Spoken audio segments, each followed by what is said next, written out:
Perhaps we need some outside universal threat to make us recognize this common bound. I occasionally think how quickly our differences worldwide would vanish if we were facing an alien threat from outside this world.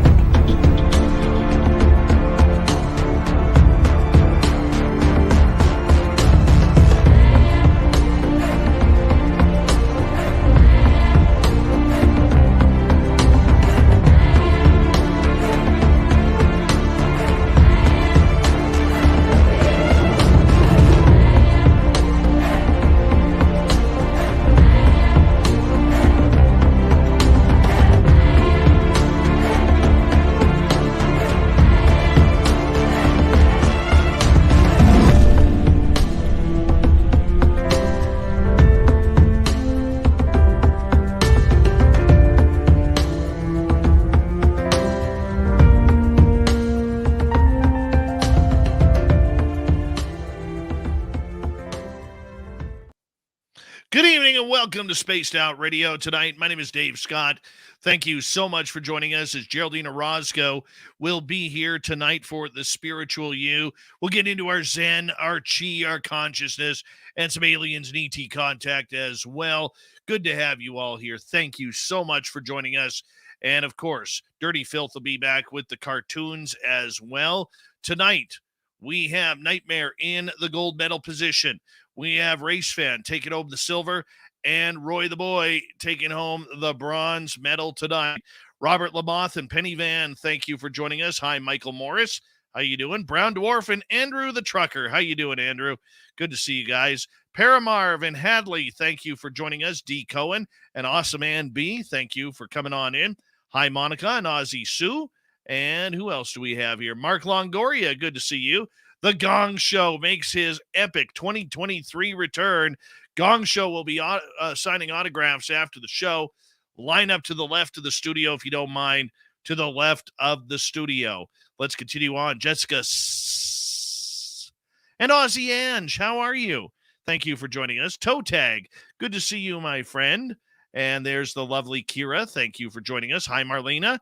Good to see you again. Maggie M10, thanks for coming on in. James Weston and Pink Volo, good to see you guys. And who else is joining us here on roll call?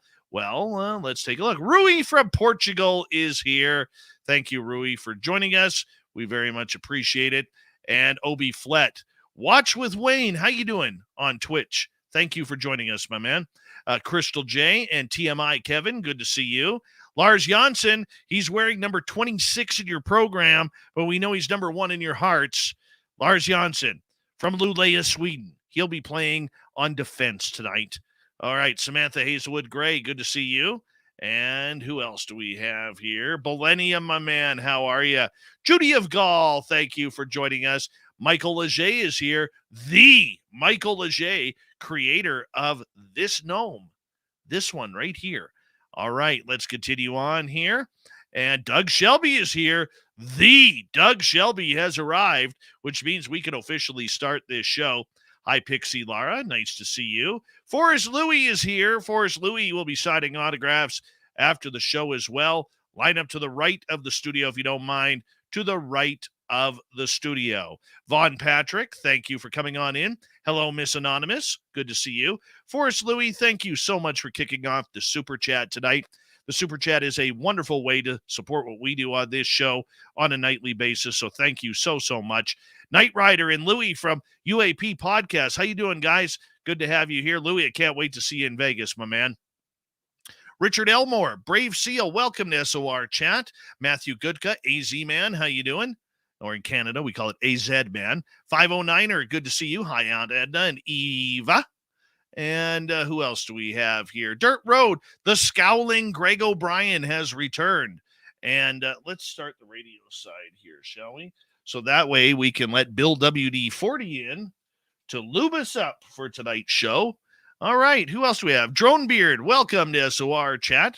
Margie O, Mr. L, thank you for coming on in. Video Game Zombie, good to see you. Hi, Dirty Filth in the chat room. Caitlin Rose Priestess, welcome to SOR Chat. Hi, Sensational Sherry.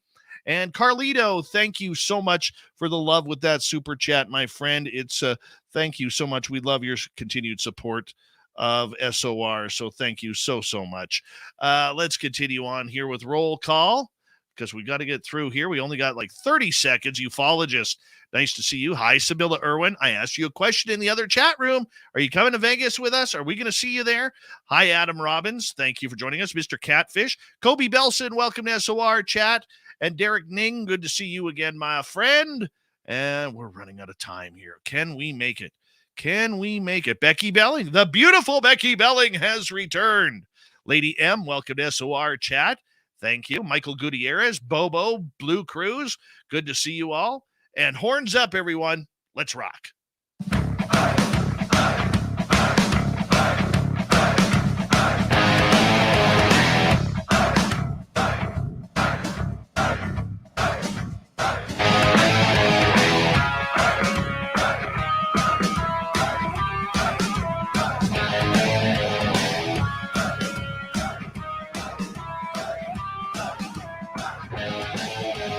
From the mountains of central British Columbia to you listening around the world, this, my friends, is Spaced Out Radio. I am your host, Dave Scott, sitting in the captain's chair of SOR headquarters. We welcome you to tonight's show on our terrestrial affiliates around North America, digitally on Odyssey Radio, TalkStream Live, and KPNL. All of our archives are free. Join us at youtube.com/Spaced Out Radio. Do old baby the favor. Hit that subscribe button. You can follow us on Twitter at Spaced Out Radio, Instagram at Spaced Out Radio Show, and on TikTok at Spaced Out Radio. Our website, spacedoutradio.com. We have a plethora of features for you. Rock out to Bumblefoot, read the news wire, check out our swag as well. Tonight's show is brought to you by Chive Charities. Help make the world 10% happier by visiting Chive Charities today. You can find them on our website. We got a great show for you tonight. The lovely and talented Geraldine Orozco returns for her 7th year as being the host with the most, the spiritual you. We love Geraldine around here. Yes, we do. Her hair, by the way, looking impeccably 10 out of 10 tonight. Then in hour number 3, we're going to head to the swamp. Then Super Duke from World Bigfoot Radio is back for the first Cryptid report of 2023. Now, Geraldine Orozco is not only somebody's opinion I value very, very much in this field, but she is also a good friend and one of the kindest hearts you will meet in the UFO contact world, especially when it comes to what she does. Geraldine is the owner of Bay Area Meditation in San Francisco, California.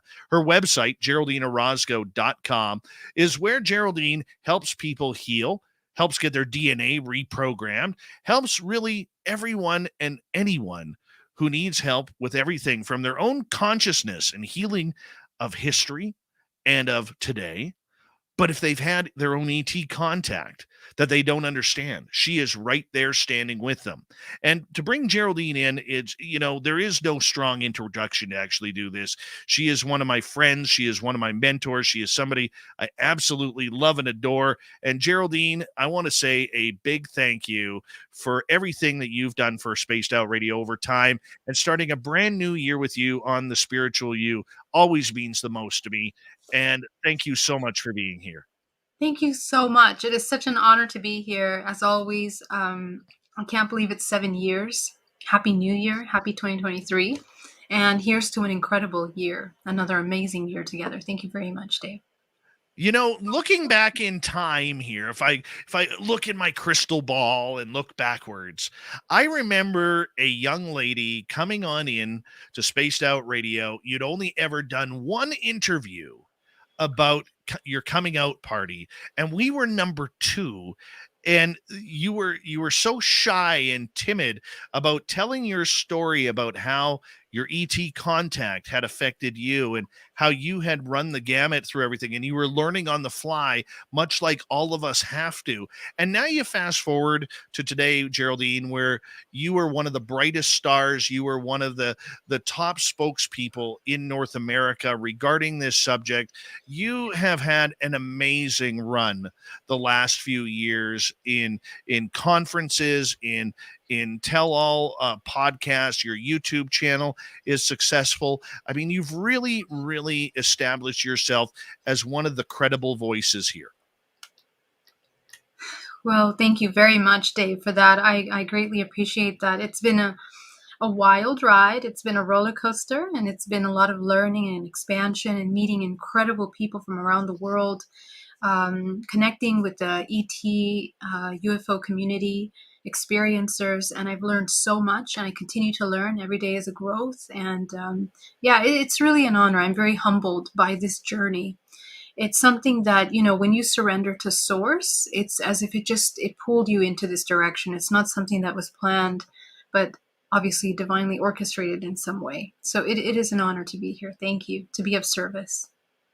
In your almost 8 years, 9 years now of doing this, what have you learned about yourself regarding this journey that you're going on? Because you've seen the good in people, you've seen the scary in people, you've seen the bad in people who, no matter what, they're trying to ruin, relationships. They're trying to ruin everything that kind of goes on with what you are trying to promote. Everybody goes through it. I've gone through it. You've gone through it. Everybody in this field who has a voice has gone through it. How have you grown as a person over this time? Well, I have grown tremendously because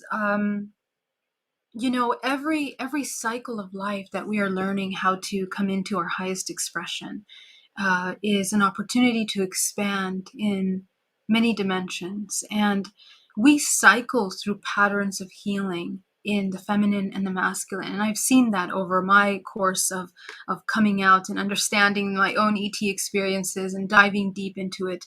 And the most powerful lesson that I learned is that as you surrender, the more you surrender, the more it opens space for you to learn and be able to experience more in a higher octave. So just when you think things are getting dark, just when you think things are getting, scary or fearful, the moment you surrender, that's the moment that things begin to shift direction. And you have the ability of manifesting things that are in the light. That surrender, that neutral point of existence, allows you to access the highest vibrational frequency and allows you to access into higher potential experiences for your soul. So that really has been the most powerful thing of experiencing the darkest shadows of ET community, the spiritual community. So many things that we experience in our own families and in our relationships. But it's, to me, I've kind of become an explorer of the darkest areas that allow you to enter into the highest realms, and that's really been the most powerful experience for me. And it's about surrender. It's about trust, coming into your highest trust. And I think we're all learning that at this time right now, especially because how the world is moving over the past 2 years that have really pushed us in a direction of looking at our deepest shadows and, doing the shadow work to clear it up and to come into your highest expression by facing those shadows and doing the shadow work. Many people are afraid to do that emotional healing. So that's like the number one thing that I think is the key to all of this. It really is, Yeah. and the idea behind this, Geraldine, is to try and purify your own life of the negativity, of the darkness, of everything that is going on. And you know what? New Year's and starting a brand new year is a good time for all of us to try and do that. I never recommend resolutions because it just sets you up for failure, but it is a good time to kind of reflect and say, okay, this didn't work last year. What can I do this year to help myself kind of be better? Whether it's changing your hairstyle, whether it's meditation, whether it's, going for a pedicure once every month, or reading a book. It doesn't matter what it is. What can you do to better yourself, to make life a little bit more positive?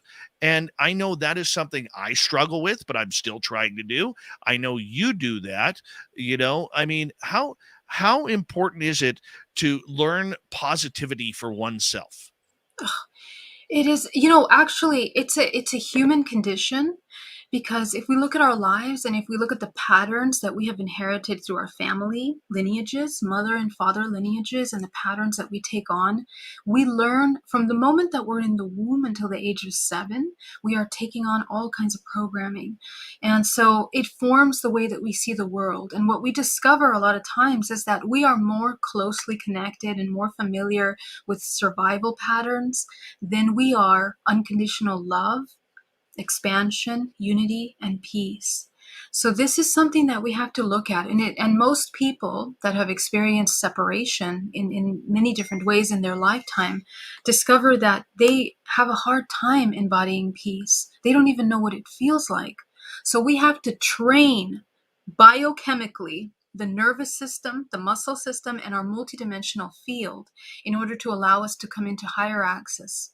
And the more we learn how to come into that positivity, we also begin to shift our interdimensional contact. Our interdimensional contact begins to shift in the kind of beings that we're interacting with, our awareness of the world, our awareness of shadows of the world around us, and we can see things in a way of unity. Unity consciousness is the next step when we begin to enter into a way of healing, So we have to learn how to embody that peace and understand what that feels like.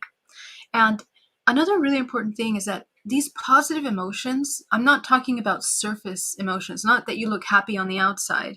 It's subconscious programming. It's your deep belief systems about peace, about love, about joy, about expansiveness, truth.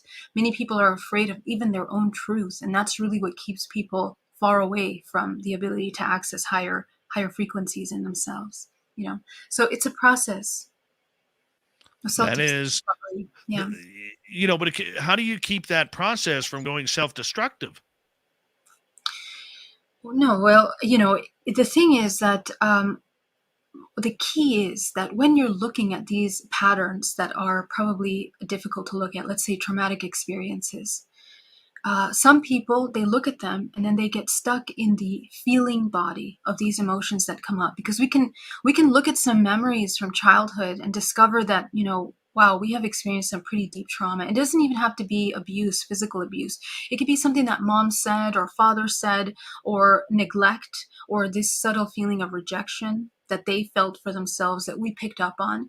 As children, we are extremely intuitive and we pick up on these subtle energies. So when we revisit those, they can be very powerful, and we begin to feel it in the body.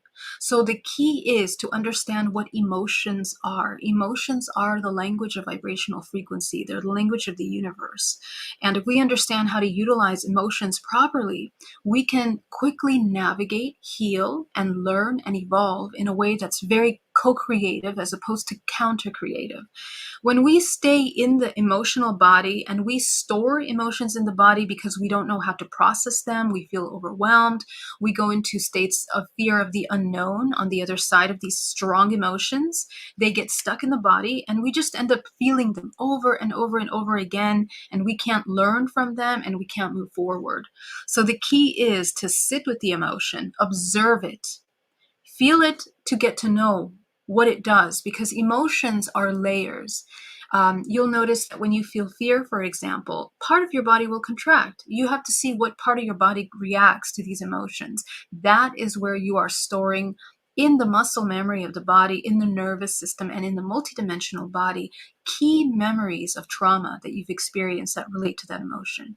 So it's really beautiful. The body has an incredible intelligence of self-healing, self-regeneration that we can access and heal.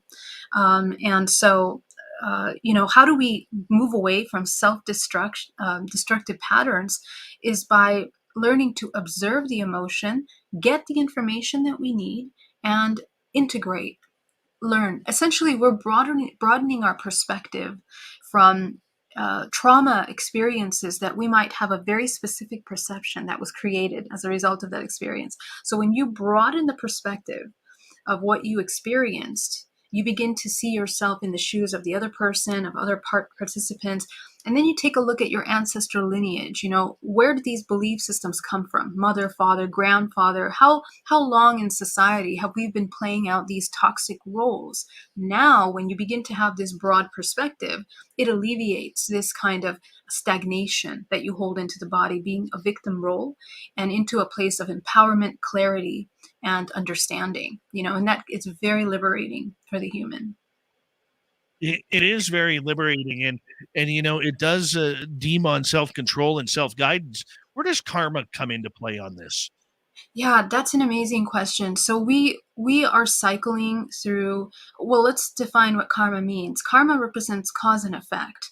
And essentially, what we're talking about is, let's go back to the example of the trauma. Let's say the child was neglected by the mother, and she looks back at the history of the neglect of the mother, and notices that the reason why the mother cannot provide support for the child is because she herself feels unworthy as a mother. She was also neglected by her parents, so she never learned or received the tools, emotional tools, and embodied or ever experienced caretaking and nurturing. She's not familiar with that. So therefore, she doesn't have it within her to be able to hold that space. And this is where we start looking at, the biology. Like, we think that we're wired to behave in certain ways. Mechanically, we are. But what really drives our co-creation and our experiences is the subconscious mind. So if in the subconscious mind, the mother does not believe that she's worthy or is capable of providing safety, nourishment for the child or herself, she won't be able to, and the child will pick that up. So these are cyclical patterns that are passed down generations. So the mother, the grandmother, the great-grandmother, and when you begin to look at these cycles, we are actually passing down up to 20 generations of trauma through our DNA, through the mitochondria.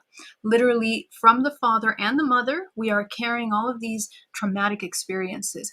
So when we incarnate into these family bloodlines, to experience these specific traumatic things that you're experiencing, they are key invitations for you to be able to break these traumatic cycles. And that would be breaking karmic cycles. When the human comes into a state of consciousness and awareness about these patterns, they have an opportunity. And it's important to break those patterns, because if we don't, what happens is that when we have children, we pass them on. And in addition, it affects the way that we manifest our life experiences. So let's say we can't heal the mother wound. What happens is you find a partner, and the partner plays out the same dynamic. Okay, you go to work, your boss plays out the same dynamic. You go to your child's school, and these children are playing the same dynamic with your child. So you're going to find this pattern over and over again. This is what karma really means in our practical world. And it really is up to us. Our level of awareness can bring us into liberation from these cycles of patterns of suffering, essentially. The patterns of suffering. I think that's the part that everybody's going to focus on here, because we're used to negativity. We're used to suffering. We're used to taking 3 steps forward and 2.5 steps back on a daily basis. This is how, for many of us, life seems to kick us in the butt every now and again when we think we're on a roll to making things better, and just to get dragged back down to where we came from. I mean, it's a hard lesson to continually learn, and many people get sick of that. Yes, but you see, there are laws to this universe, and the law of cause and effect, which is the law of karma, functions in the subconscious mind. So even if on the outside you tell yourself that you're ready for change and you're doing all these things, if in the back of your mind there's a feeling of unworthiness or a doubt in yourself and your own abilities, you won't be able to transcend this limitation, and you'll keep repeating the same thing over again. So actually, the law of attraction works by resonance, and your resonance is made up of the patterns of belief systems that are encoded in your DNA, which is essentially these core belief systems that we play out. So the more that we get to know ourselves and our true core subconscious beliefs, that's when you can begin to change the pattern. Otherwise, because we're very complex individuals, and those core beliefs drive our eating habits. They drive the choices that we make in terms of what we're doing throughout the day, how we spend on time, our energy levels, our sugar cravings. They drive our relationships and how our dynamics play out. So, there's a lot that has to be kind of readdressed and looked at. When you break that pattern and embody self-love, for example, you begin to be more compassionate with yourself, and you begin to notice, oh, some of these patterns are actually really toxic for me, so I'm going to begin to change them. And what you'll notice is change after change, little change, all of a sudden your life is going in a different direction, and now you're seeing real results. So it's kind of like, it's a complex thing, and it's the subconscious mind that has to change, actually, not just the external. Okay, so I know I'm like a lot of people out there where if things are going wrong, okay, or I just need to change a pace, I like to go shopping. I like to, get some food that I can enjoy and munch on, or buy a new pair of shoes or a new jacket or something along that line. I mean, how do obviously we are confusing materialistic items for healing emotional problems. Is that a healthy thing? Is it a wrong way to treat uh distress? Well, I don't tend to think of things in right or wrong. And the reason why I invite you to shift, you, the listener, to change from your perspective of putting things and compartmentalizing them in right and wrong is because right and wrong can be very subjective. It really depends. And because of the law of cause and effect, we begin to discover that everybody, when they are in a state of unconscious behavior, they are nothing more than at the mercy of their own suffering and their own limited perceptions of things. So, we live in a world co-creating, interconnected with one another, and therefore, we cannot control anything that happens externally. The only thing that we can control is ourselves. So that being said, these kinds of seeking externally for things to fulfill internally is always going to result in deeper feelings of emptiness long term, because what you're feeding yourself with, whether it's the shopping or the food, is only going to satiate temporarily. It's kind of like the pharmaceutical industry, right? It addresses the symptoms, but it doesn't really address the core illness or the core problem. So we now want to address the core issue. And if you can be compassionate enough with yourself to address that issue, you will notice that your choices will naturally change into something that not only is harmonious for yourself, but it's something that is harmonious for the entire world. Because remember that falling into the cycle of consumerism, you're affecting lots of lives. You're affecting fast fashion. You're affecting, you can just say, for example, whatever it is you're shopping for. But there are systems, and we live in a parasitic world where these organizations that create products are mainly a lot of slavery. A lot of people suffer to keep producing things, lots of things for people, and we're not mindful of that. We see it in a shelf looking shiny and new, but the amount of work that went into creating these things is a lot of suffering for another human being. So, if you just look at that one example, you begin to shift your perspective. Do you really need to satiate this emptiness you have inside of you by applying your money and supporting these parasitic cycles that are harming even the collective or other humanity? So this is now going into a maturity, a spiritual maturity, and a maturity of the human, that when the human begins to take responsibility for their suffering, they also begin to change the choices that they make. And it becomes something more conscious and healing, not only for yourself, but for everyone else in the world. So what you're saying is I don't have an addiction to Converse shoes, and that I should get more Converse, especially if they're high tops, because I really like them and feel comfortable in walking in them.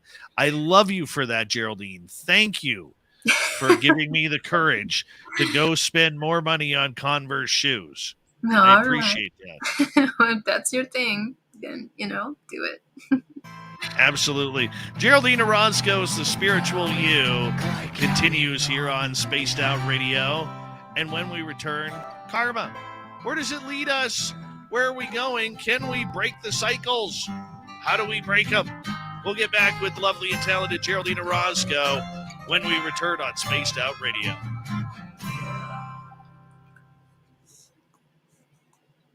I really appreciate that. Thank you. Did you get some for Christmas at least? No, I did beforehand. Oh, that's good. I'm so glad. I bought myself a bright yellow pair that has like black paint splattering all over them. They look really that's cool. That's but cool. here's the thing. I never thought I would wear yellow shoes, but Yeah, these things that sounds look great. badass. They're like badass. Nice. So I had to. How was your New Year? It was fantastic. How about you? I screwed up with my clippers, and many in my audience are not very happy with me right now. Yeah, you shaved. That's great. Why not? What's wrong with it? I can't stand it. This is not pretty, okay? This is not pretty. The soul may be pretty, the mind may be pretty, but the body is not pretty. It's still a work in progress here, you know? Okay. So I am actually, since the last time I talked to you, I think I'm down. You look like you lost weight. I'm down about 3.5 inches on my stomach. Wow. Yeah, I am. I haven't weighed myself. I'm going to the gym tomorrow, but I haven't weighed myself. But I do know that I'm almost back in an XL shirt, extra large, because that's normally where I've been since I was 20 years old, you know, and I was just a gym rat at that point. But I'm almost back there. And, you know, I did get some disappointment on New Year's Eve. I was going to wear some dress slacks, and that humbled me a little bit. So that's why I got to get off my ass tomorrow morning and make my way to the gym and make some stuff happen. And, you know, I got 5 months. I want to try and lose at least 25 pounds in the next 5 months. Wow. Or 4.5 months. 4.5 months before we go to Las Vegas for our fan party. You're going to do great, Dave. Well, I hope so. Look, everyone's rooting you in the chat. I mean, we're so proud of you. I'm super proud of you. That's amazing. Well, you know, the main thing is I'm doing it for myself. I'm not doing it for anybody else. I'm doing it for myself.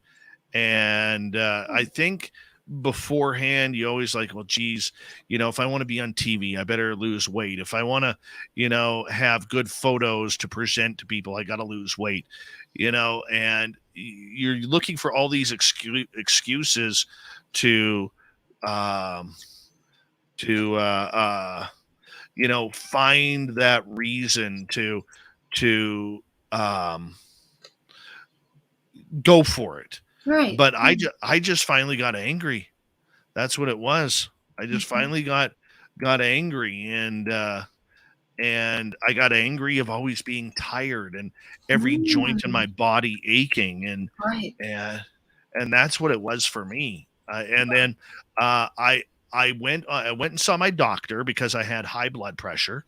Oh. And obviously it was because of my, and I hate this term, but I'm going to use it for myself, obesity.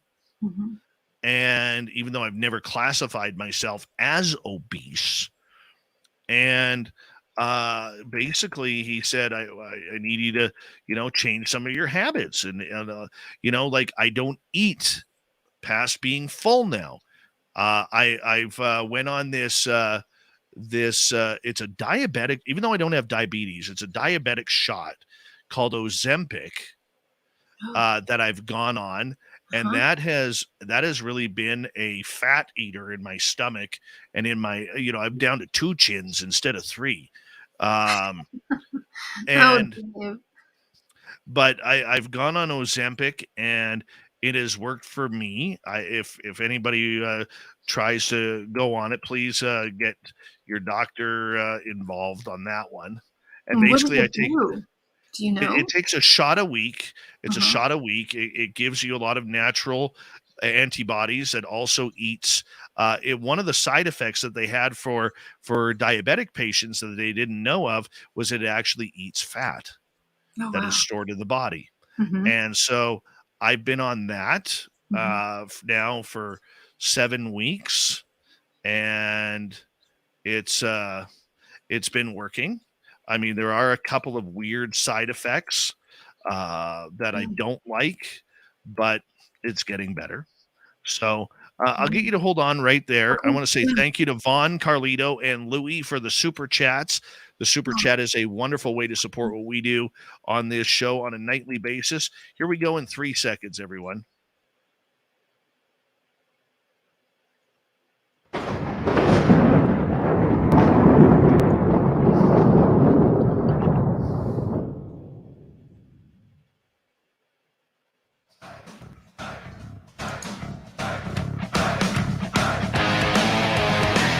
Second half hour of Spaced Out Radio is now underway. Good to have you with us. My name is Dave Scott. Very much appreciate it. Want to remind you that if you have missed portions of this show or others, check out our free archives at youtube.com/Spaced Out Radio. Do old Davey the favor and hit that subscribe button. Our website is spacedoutradio.com.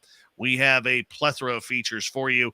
Rock out Bumblefoot, read the Newswire, check out our swag as well. Follow us on Twitter at Spaced Out Radio, Instagram at Spaced Out Radio Show, and on TikTok at Spaced Out Radio. Here we go. We are talking karma. We are talking Zen, Chi, spirituality, and aliens.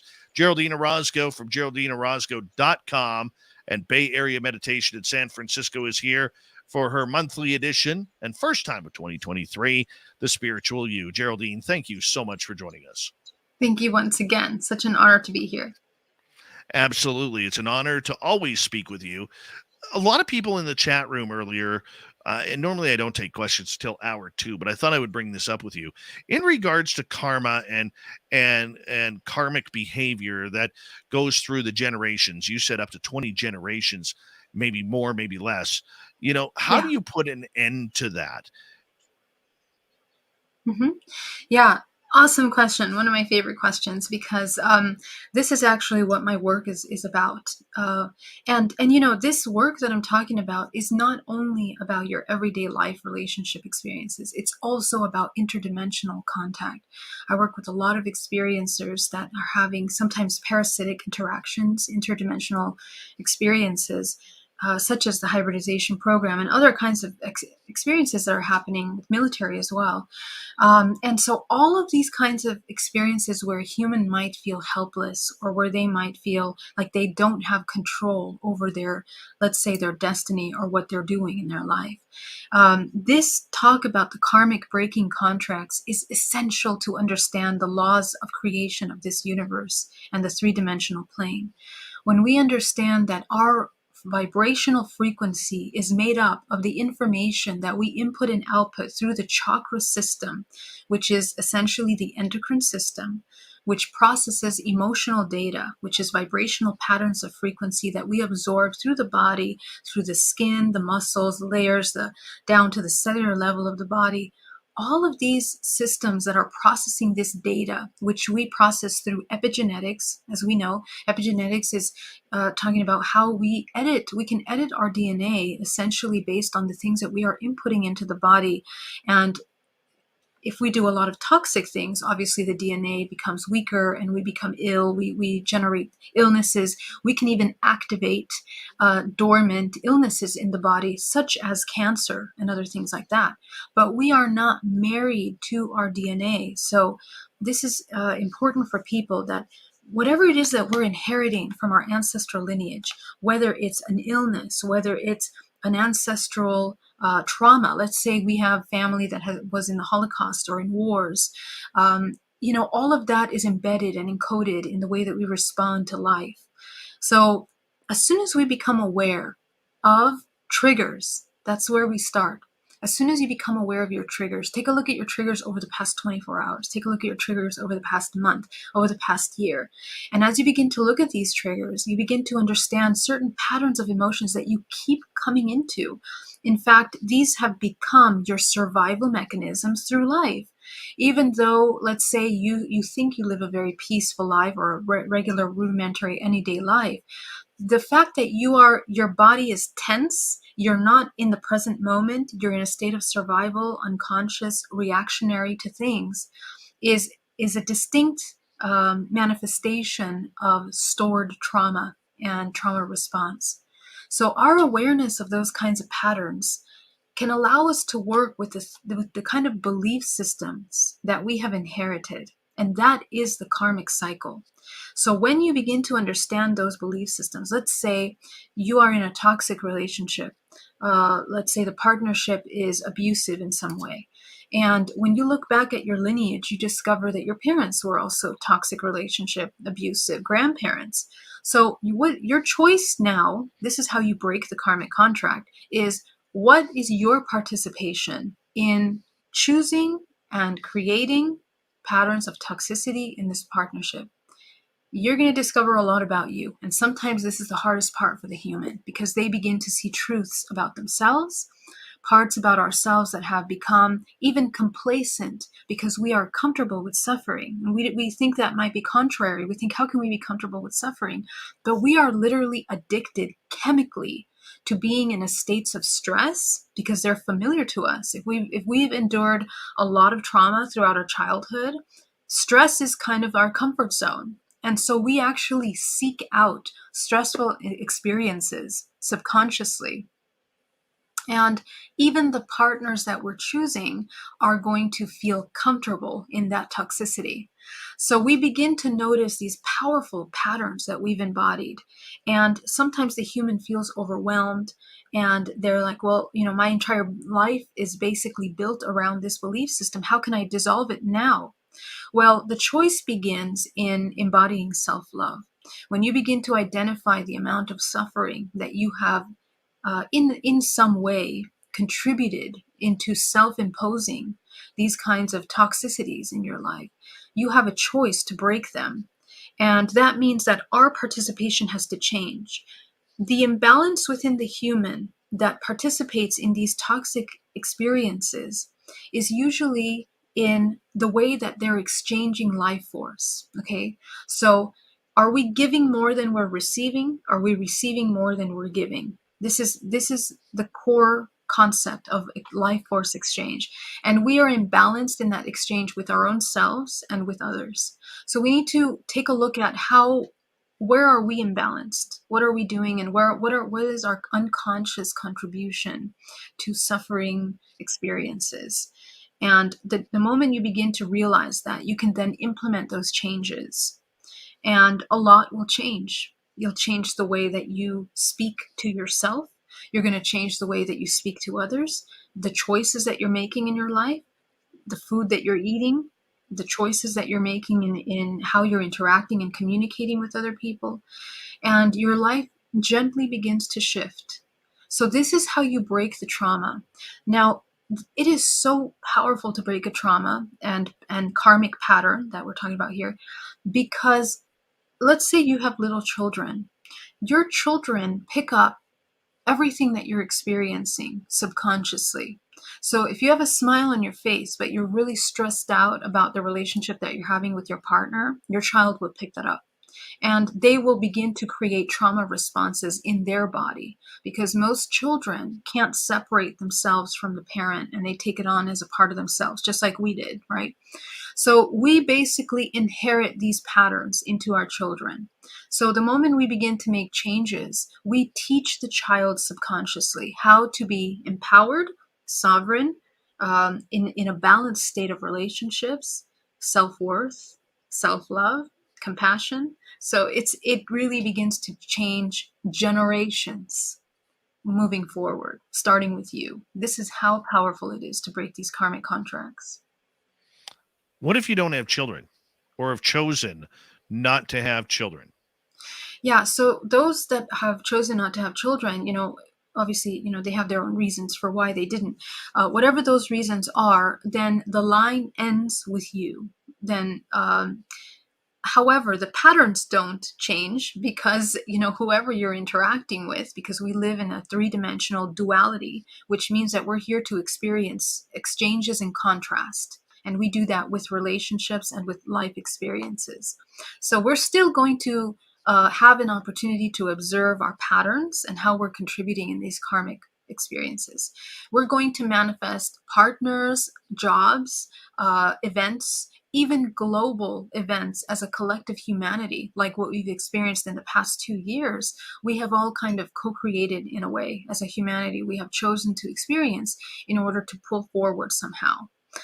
So we can somehow shift collectively. The more that people choose to be mindfully aware of their present moment and what they're choosing, we can shift collectively timelines for the whole, essentially.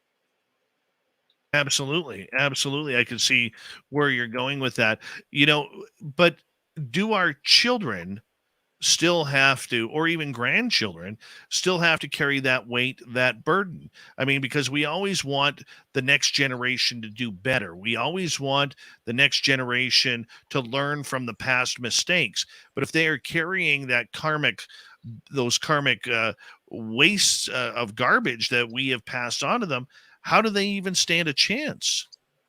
Yeah, so there is a beautiful intelligence to this universe that self organizes by vibrational frequency.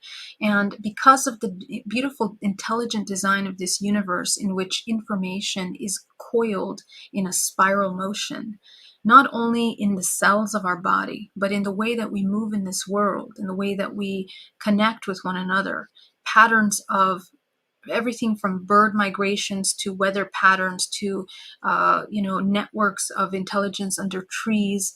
um, Information spirals, and it spirals micro and macro. Okay, the entire universe is also moving in a spiral motion, and we are moving octave to higher octave every time that we are ascending collectively through the generations. So every new soul that comes into a generation is encoded with activated DNA that allows them to bring in higher octaves into the bloodline, just like me and you, right? So we are a higher octave than our past generation, and this may not always be present to the person. It may not always be easily visible until the person wakes up consciousness. Because of the law of free will, every human has the opportunity to choose the kind of experience that they want. That's why there's no right and wrong. A human can experience a life of suffering if they want to, and a person can choose a life of love and expansion if they want to as well. All of those different choices create a balance in the world, because this is like the yin and yang, right? We have a feminine and masculine life force, and we all play a very important role in maintaining a balance for this collective humanity. So essentially, the human is choosing and has the opportunity to navigate these experiences in this way. Hmm. So, what about a reincarnated spirit? If, say, you get, there's some people who claim they get the quick turnaround, which, God, I hope that doesn't happen to me. But you get the quick turnaround of you're dead one day, and you bring that, you just get up to heaven or wherever you're going, and then all of a sudden you get the knock on the door saying, "Hey, it's your turn. Your number's called already," and you got to go back down through childhood. Do you carry your karma from your previous life, or do you now inherit the karma from your new family? Yeah, so the way that it works is like this. I want you to visualize yourself as, let's see, a spider web. Imagine a spider web. You know how the spider web has a center point, and it has all these beautiful branches that come out from it. Um, all of these branches in this spider web are interconnected. And they become one whole. So you are at the center of that spider web, let's say. Your past life is, let's say, 3 rows up to the left. Your future self, or your interdimensional part of you, let's say your Arcturian self, is 4 lines down to the right. You exist simultaneously, and you have access to all of this information in this present moment. But how we access the network of consciousness through the morphogenetic field is by coming into the 0 point, what we call the 0 point. When we embody neutrality and we integrate our fractalizations that have occurred through trauma and perceptions of separation, it's almost as if you lock in to the center of the web and you connect to the entire network, almost like you just turned on Wi-Fi and now you have access to everything. So this is essentially how it works. And the physics of that is that essentially because you raise your vibration to the highest frequency, your body begins to spin really, really fast. And that allows you to navigate multiple dimensions simultaneously. So in the context of karma, we are allocated in this spider web and we experience everything, the plethora of emotions, plethora of experiences, and we have access to all of the memories of that through your physical body right here, right now, which is why past life regression can work and why we can go into meditation and access this information as well, or you can go into a trance and access your Arcturian part of you, right? So karma is not really so much on a linear timeline, like the human timeline measurement, where we see this beginning and this end. It's actually simultaneous. And we choose the next life, quote unquote, next or simultaneous access of awareness. Actually, it's an awareness point. Whatever point in that web becomes conscious and aware is what is being lived. So when you're done with this lifetime and the level of consciousness that you've reached in this lifetime will make you a match for the next point in the web that is in alignment with that next evolutionary potential. And we are always moving, let's say, quote unquote, up. Okay. Again, the reason why I put it in quotes is because time is not linear, it's simultaneous, and yet we are moving in some kind of ascension form of some sort where we're entering into higher octaves every time collectively. So there's always an opportunity for ascension. That's the nature of this dualistic universe that we live in. So it's really not... and the other thing is, how do we choose the families that we come into? Well, again, let's say in a previous life, you had simultaneous life, you had an experience where you were fearful of the feminine. And in this lifetime, you are incarnated into a family where you have an abusive mother. So that life plan was designed specifically, and you are designed specifically to be able to transcend that. You have all the access in your DNA. So the more DNA you activate, the more points in the web are available to you. Imagine the web as a holographic projection of your DNA.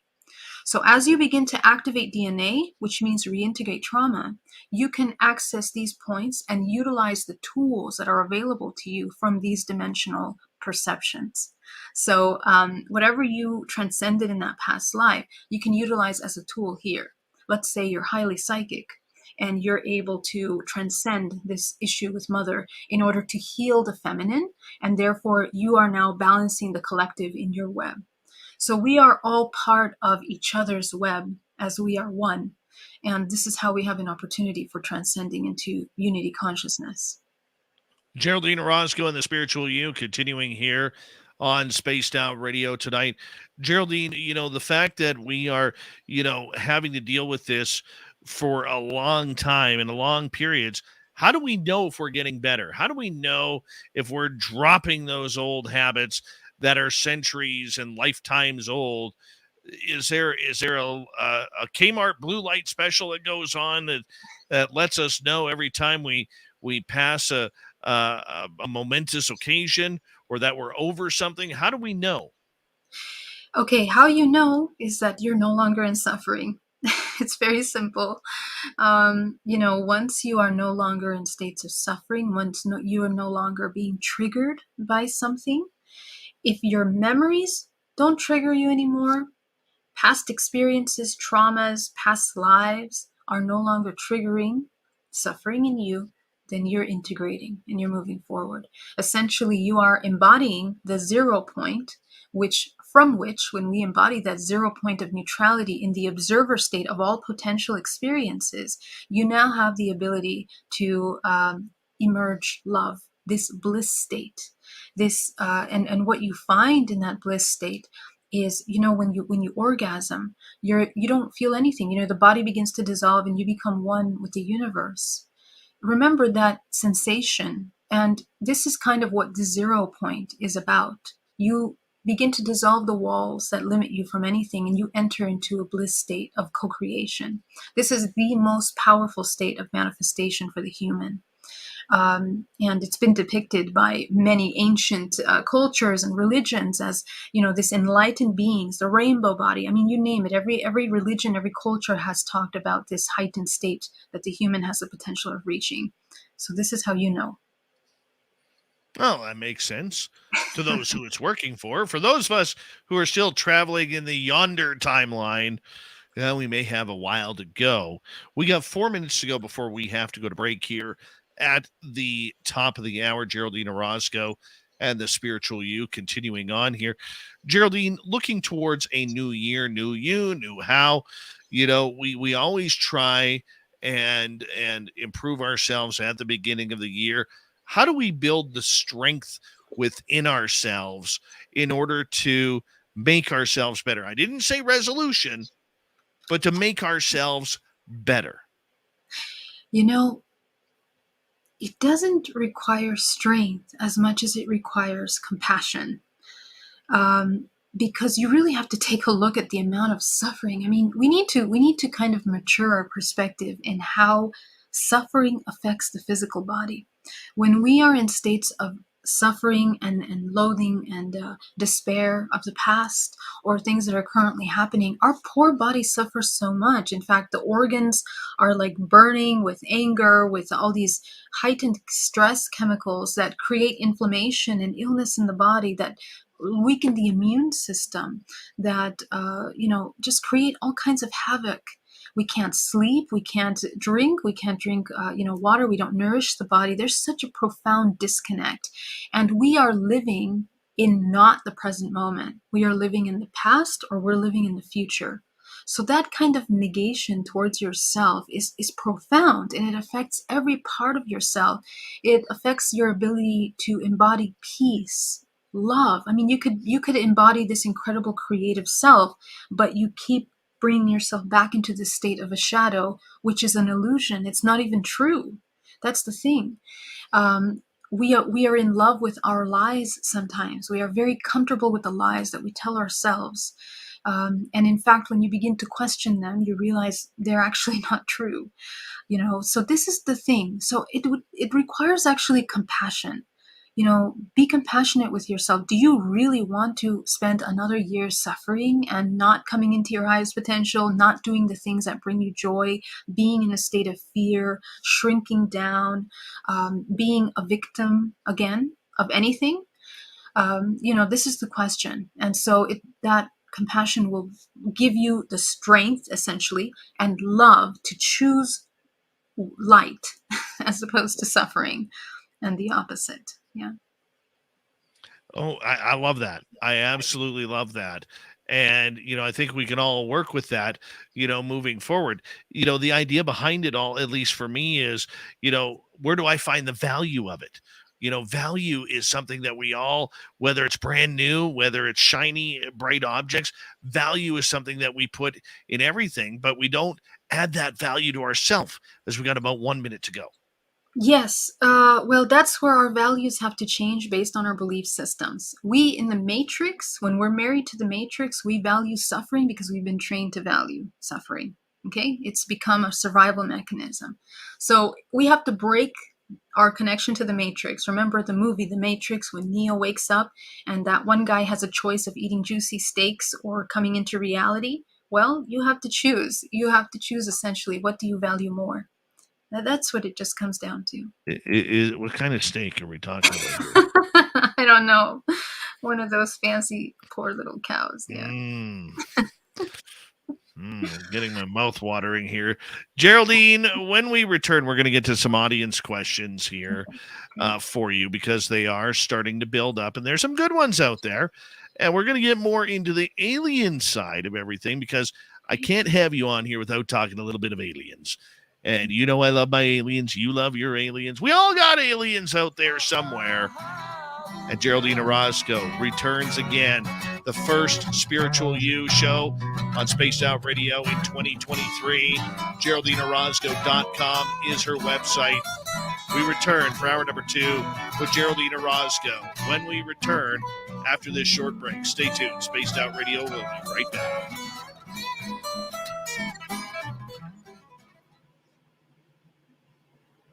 Woohoo!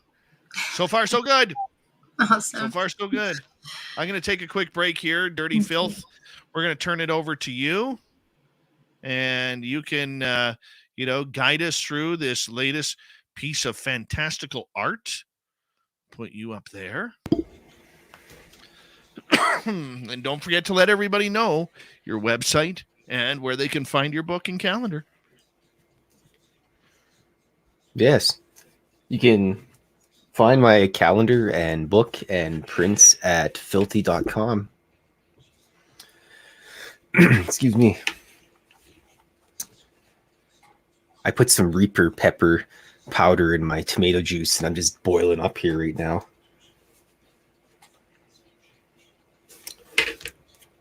So I was watching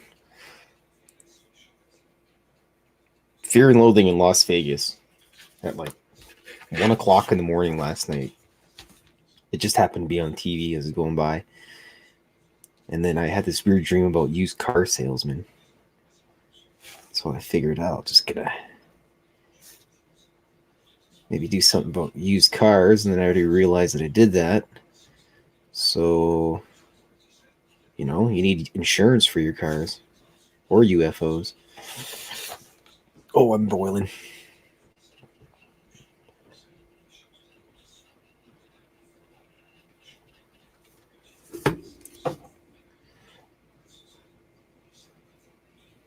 And aside from cartoons on my website, if you come to Vegas, I will give you artwork if you find me. I've got a massive stack of cards to hand out to people.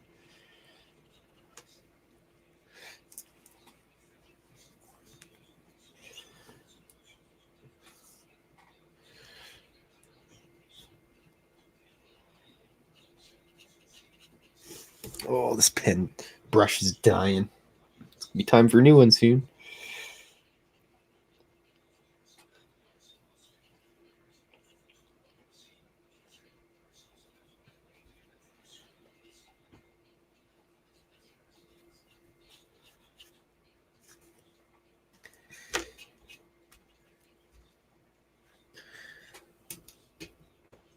Oh, look at that. I got a spare guy right there.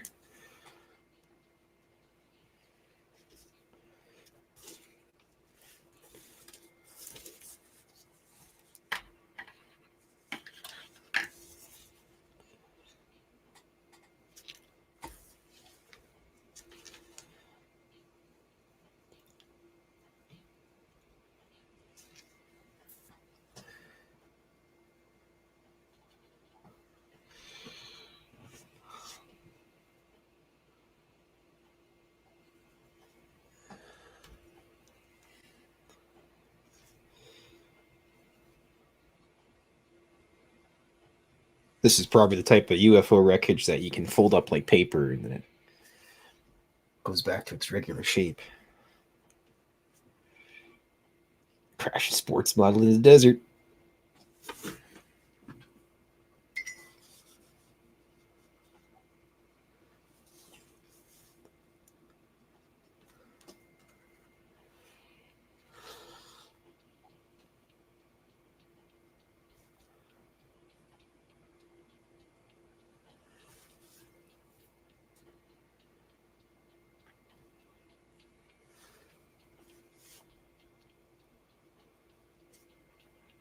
This pet brush sucks.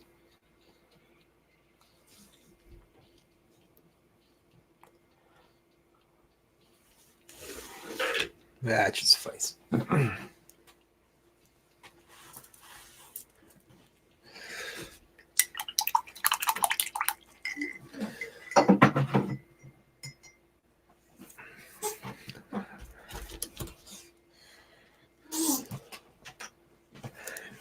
Now we need some brown corduroy for the insurance salesman.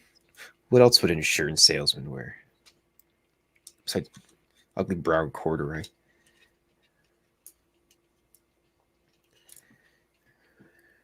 A reptilian insurance agent. He's probably got a side job at Doing well. They're dirty. Honest John's used cars.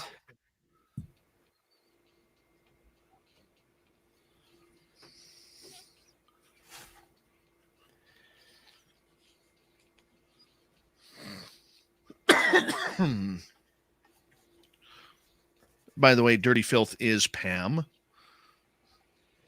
I am what? Pam. We're all Pam.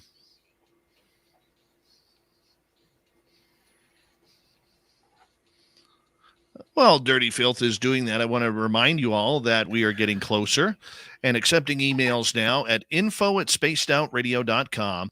Info@spacedoutradio.com for our second annual Vegas fan party, May 19th through 21st. If you've already sent an email in, you will be getting an email from us very, very soon regarding tickets and whether or not you want to be a VIP. So you got a choice there.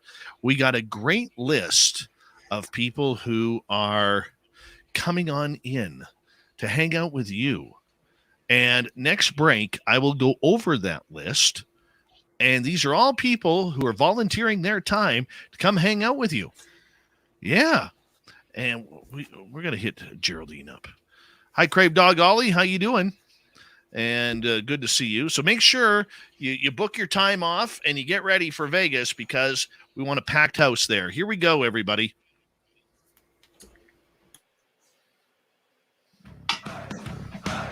You're listening to Spaced Out Radio with Dave Scott. Follow Dave on Twitter at Spaced Out Radio and on Facebook, Spaced Out Radio Show. Here we go with hour number 2 of Spaced Out Radio tonight. So glad to be here with you, talking all things Zen and Chi as we continue on with hour number 2 of the show. My name is Dave Scott once again, and we want to say thank you to everyone tuning us in on our terrestrial affiliates around North America, digitally on Odyssey Radio, TalkStream Live, and KPNL. All of our archives are free. Join us at youtube.com/Spaced Out Radio. Do old Davey the favor, hit that subscribe button. The Desert Clam has set the password for tonight in the SOR Space Travelers Club. Medicinal. Medicinal is your password. Use it wisely, Space Travelers, as the Clam sets the password each and every night right here on Spaced Out Radio. Our website is spacedoutradio.com. We have a plethora of features for you. Rock out to Bumblefoot, read the Newswire, check out our swag as well. Follow us on Twitter at Spaced Out Radio, Instagram at Spaced Out Radio Show, and on TikTok at Spaced Out Radio. Geraldine Orozco comes in the first week of every month. She's been doing it for 7 years now, and we love her when she is on for The Spiritual You. GeraldineOrozco.com is her website, so if you need some DNA reprogramming or you just need to get on that path, or maybe you've had ET contact, Geraldine is the person to contact regarding this. Geraldine, thank you so much for joining us. Thank you again. Happy to be here. I'm putting you on the spot right now for our audience. Okay. Are you this year going to be able to make our Vegas fan party? You I know know you what? tried last year. Yeah, last year, with COVID, it was such a pain to do anything. And I was in between traveling other location. But yes, this year I do have May open, so I think I might be able to make it this year for sure. So Oh, that would be great. yeah, I really want to come. I think it's going to be amazing. Absolutely. We want to have you hang out with us and Yeah. hang out with our listeners and I know there's somebody out there who will take you out for a vegan dinner. I know there is somebody who will do that, so we'll figure it out. All right. Figure out All right. doesn't have animal byproducts in it. So we'll make sure it happens. Nice. I'll take your animal. How about that? Okay. Sounds great. All right. Sounds perfect. A deal. Yeah. Let us get to some audience questions here because they are building up. Great. And Vincent here in Manitoba is wanting to ask, Geraldine, with your intuitive background, Vincent was curious if you had ever tried remote viewing. If time permits, he'd love to hear your thoughts on remote viewing and if you've had any experiences with it and how it may tie into meditation. Wow. Okay. Great question. First of all, so when I was a child, I had several experiences of missing time. And in addition and in combination, overlapping with those missing time experiences, I had these intense dreams of being utilized to remote view for certain species, certain kind of beings in craft, and also here terrestrial programs on Earth. And I would be made to remote view some kind of military activities of some kind. And they were taking place in different parts of the world, and they were also taking place in other kind of planets. So I was also recruited and kind of tested several times during grade school to test my intuitive abilities. In school, I was taken out of school, and I was, made to take these kinds of psychological tests that they would do. And anytime I would ask my classmates, no other one of my classmates would take similar tests or anything. They didn't know anything about it. I even went back to the school to ask the teachers. They also didn't know about it. So my feel is that since childhood, I was utilized because of my intuitive abilities already back then for remote viewing. Later on, in my adulthood, and in 2013, when I had my contact experience, I became aware that, I had been involved in many of these kinds of contact experiences previously, not just with one race, but several different races. So when my psychic abilities really came online after 2013, I began to utilize remote viewing as a tool to begin to understand what was happening to myself in these interdimensional experiences, and also understand information about other things that I wanted to learn about the world. So I used it a lot, and I do continue to use that. In fact, in my support group, I have a course a couple times a year to train remote viewing, and we have a workshop and we practice with each other to remote view. In my opinion, remote view is one of the most essential things that the human needs to learn as a next step to developing their psychic faculties. It is absolutely essential and part of the human higher functions that we need to train intuition, remote viewing, telepathy, and essentially learn how to bilocate, essentially through this remote viewing interchange, energetic, in the world, in the morphogenetic field. The human has the ability to do that. Every single one. There isn't anything special about me. Every human has this ability. We just have to activate and cultivate it. And in order to cultivate that, we need to silence the mind. So meditation is absolutely essential in order to be able to activate quiet the survival mechanisms, and in order to begin to activate the pineal gland. And there are many ways to activate the pineal gland, which is the seat of the soul, as they say, but it's the gland that allows us to turn on the higher vision, the crown, the seventh and eighth chakra. These systems, heart, throat, third eye, seventh and eighth chakra, are all part of your higher bodies. So when you begin to activate, clear, and integrate the lower chakras, means letting go of traumas and attachments to the matrix through trauma, you can activate and expand the heart, throat, eye. And I teach a pretty intense course on this. And right now I'm having a 30-day alchemical challenge that would be amazing for anybody that's trying to learn these techniques, because I'm teaching a lot of these really, really kind of not very well-known techniques to help you activate that. So yeah, I think that's how I will answer it. It's really important. All right, let's go over to Terry here. As Terry is asking, Geraldine, where is a good place to start or restart life when you are forced due to conditions uncontrolled by yourself to restart living life again? So the number one thing that has to be reestablished after a traumatic experience is to begin to gently train ourselves to trust ourselves again. and to work through the process of forgiveness towards the self. Because one of the biggest blockages in starting over, let's say, we're not really, you see, we think we're starting over and we think it's such a huge event in our life, and it may have been terribly traumatic. However, the reason why it feels that way is because we are not used to understanding that death is a natural part of life. And we need to make the cycles of life and death something like ebb and flow all the time. Because we are not used to that, whenever something dies or whenever something ends or changes in our life, we fall apart because we were completely attached and had so many expectations for these ideals that our entire body, can become quite destroyed energetically. It can tax the body.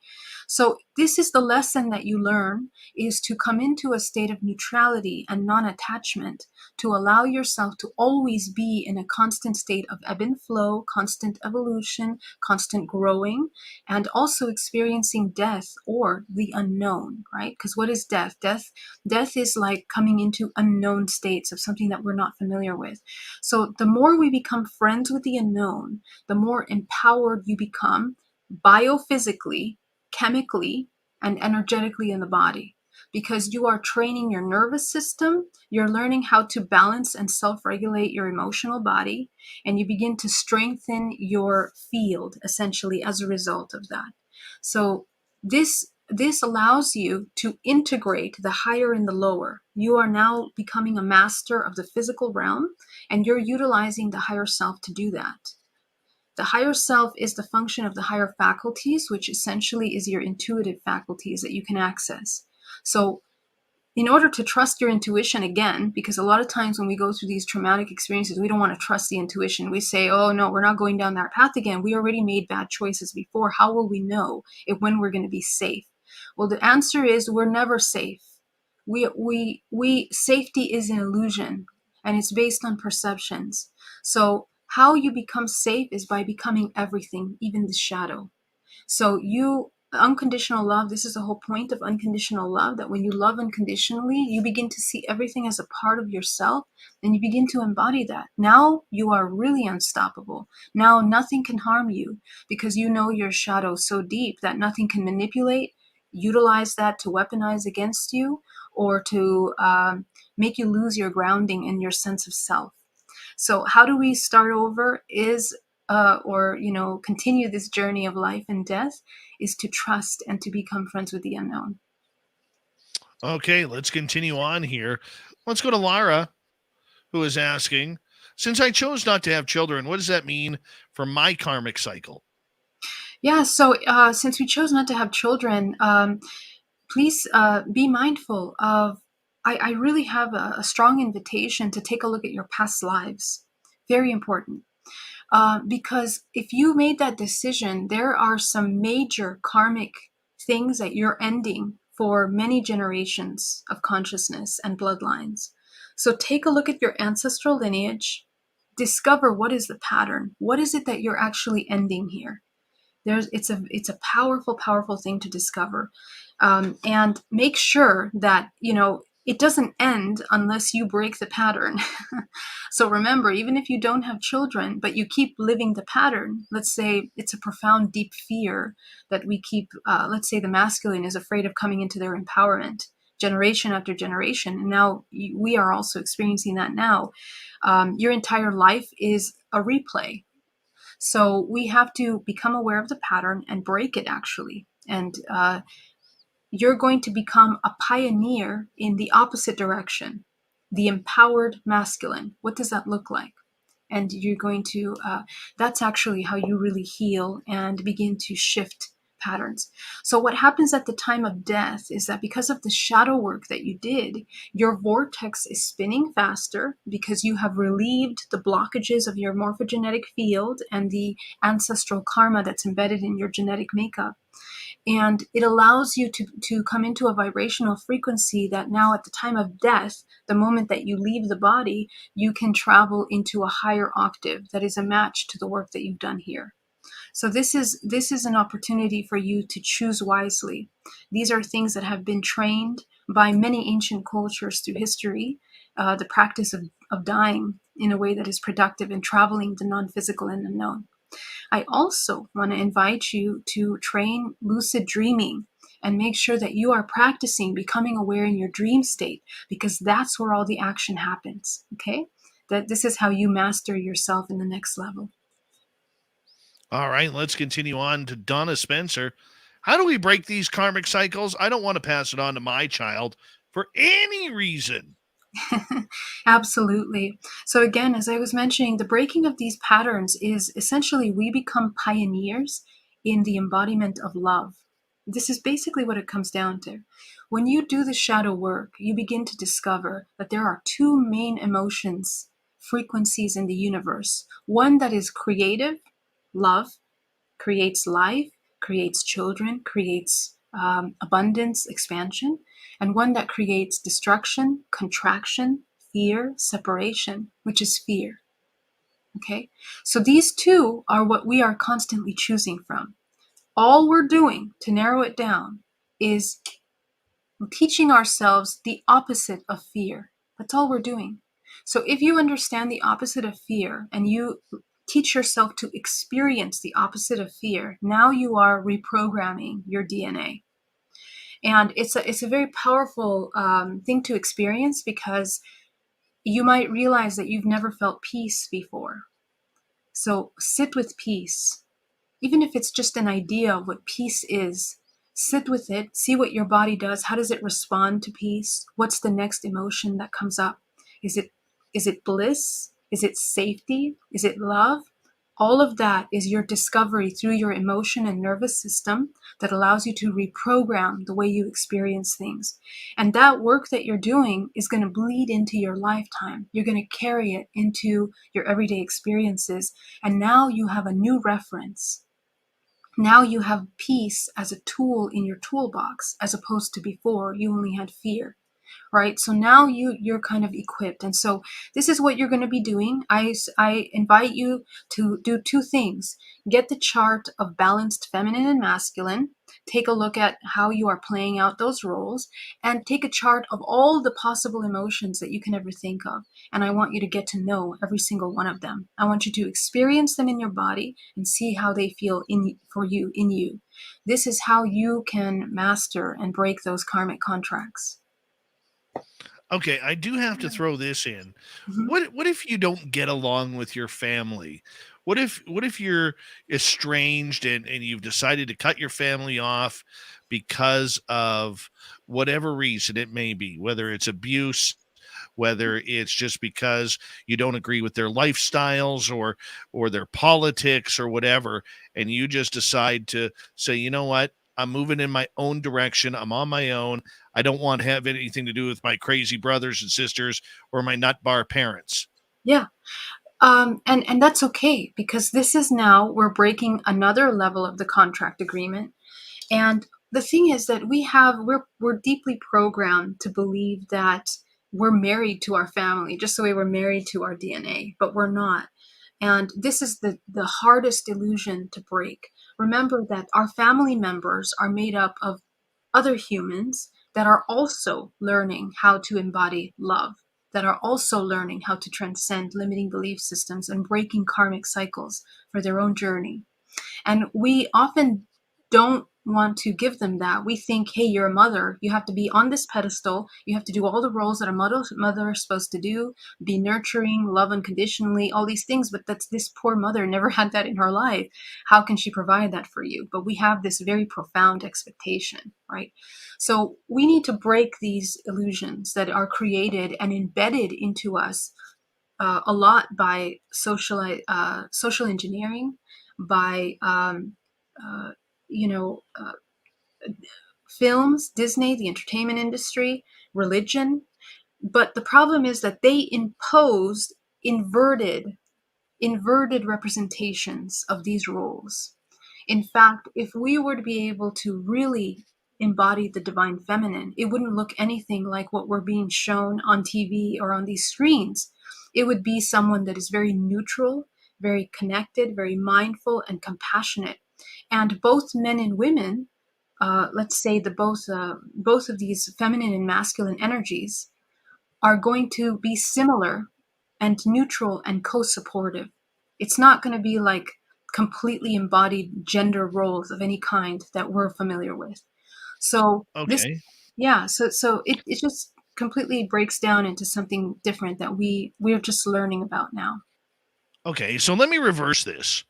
Let's say you're the parent and you can't stand your kids or one of your kids. Now that sounds sad, okay, and it is. But what hey, children as they grow, maybe they learn from a in a divorce situation, they take one side over the other, because they've maybe been mismanaged or manipulated, and they have decided that you're the root of all evil as a parent, and you've just had enough of them and being their how can I put it, their whipping person, their punching bag, their speaker for them to yell at you all the time. I mean, what if you just can't stand your kid? Does Yeah. does that pass everything on? Yes, and the funny thing is that it's complex because we essentially are receiving everything that we haven't healed within ourselves. It's being magnified back to us. When we choose to have children, children are not about procreation. This world uh, is self-sustaining a matrix through the procreation program. But what that means, how does it become sustained, is that we're sustaining matrix programming by inheriting it through generations. When we choose to break those and we create conscious children, it's a completely different genetic structure. It's a child that has activated DNA, intuitive, and they are more in alignment and connection to their source. There are specific ways to create these kinds of children that require personal cultivation of human. But let's say we don't do that. When we have children, when we have children unconsciously and unprepared, unhealed, the child will always trigger the parent into its most powerful healing. And it's going to do it through the law of accident. What is the law of accident? The karmic law is that it begins to trigger the deepest shadow points that we haven't healed. And usually they're the deepest wounds that we carry on from our parent. So abandonment feelings of not being loved, not being worthy, not being good enough, all of those things are going to be highlighted and flared up by the child because they actually subconsciously feel resentful for not receiving that as a child from you. It's something that we lacked to provide the child. So, there's many layers to this. But essentially, to give you an overall view, when we heal ourselves, you will no longer be triggered by the child, and the child will feel that you shift in the way that you respond. So if you're not respond, but when you heal, you're also going to be able to see beyond the reaction, this terrible reaction, at what the child needs. What are they asking for? Are they asking for communication? Are they asking for love, affection, attention, validation? What is it? So when you see that and you have the compassion enough to hold your space, you'll be able to give that person what they really need, and it will lessen this unnecessary reaction demand that the child might have. Now you need to have a lot of patience because obviously, these are going to be very testing experiences, and we can never be attached to any outcome. We're not doing it in order to preserve our safety or our sense of peace. That is inherent part of you. You have an inherent part of peace that never gets moved, even if the child goes crazy, So this is kind of part of this mastery that we are being invited to do, I guess. I don't blame you. I don't blame you. We got 30 seconds. I was going to get to another question here, but I will hold off on these ones until we return. And once again, you are providing some seriously great information for our audience tonight. I was trying to get some aliens in. I don't know if I will have time. That may have to wait till next month. But Geraldine Orozco from Bay Area Meditation in San Francisco, her website, GeraldineOrozco.com. God, we're so blessed to have her here. We are. Once a month, she comes on in and just delights us with her soul and her veganism. No, I'm teasing. I love Geraldine. Yes, I do. And that's why we continue the spiritual you when we return on Spaced Out Radio. We're halfway through the show already. Hard to believe. We'll continue with the second half right after this. Stay tuned.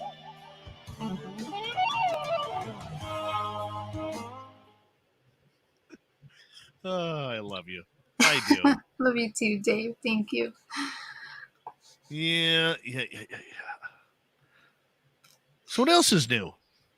Not much. It's going to be a big, exciting year. Lots of projects going on. So where are you doing your Las Vegas thing? Do you have your plan? You're all planned We out? got it at the Golden Nugget. Okay. And this is who we have coming cool. so far. Bear with me here. Where did I put it?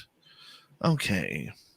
So for people who are wanting to show up, paranormal wise, we have our good friend Merle. We're still working on a couple more paranormal people. From the Hoodoo Tall documentary, we have Jürgen Hess and Damien J. Bigfoot researchers, Carter Bouchard, Nate Rudd, Corey Rudd. The Cryptid world, we see Varla Ventura, Bigfoot Rob, Brian Bowden, and the crypto guru, Ronald Murphy. From the UFO world, we have Tom Whitmore, Science Bob. We have Intuitive Lala Bright.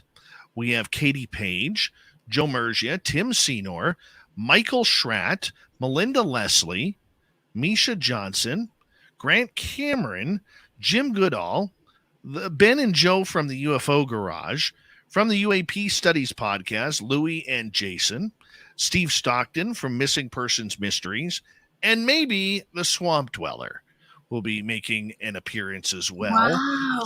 So we have a ton of people showing up, all to hang out. So we would love to have you as well. And yeah, it's going to be a great experience. And people who who want the VIP, we do have a VIP package. Otherwise, it's $60 for the weekend to hang on out. That's awesome. Or $100 if you want the VIP package. And Geraldine, I'm going to put you on the spot here because you literally attend more than a handful of conferences every year. You know how expensive those are. And you've just heard our lineup. Our lineup, I'll tell you, is better than any conference out there. I mean, it's amazing. I can't believe it's $60, even $100. That's incredible for a weekend. How fun. How wonderful, Dave. Thank you for doing that. And then you get to hang out with people. So if there are people out there, and let's say Geraldine is there, and Geraldine and I are hanging out, and you're like, hey, guys, let's go have you done lunch yet? We're going to be like, hell yeah, let's go for lunch.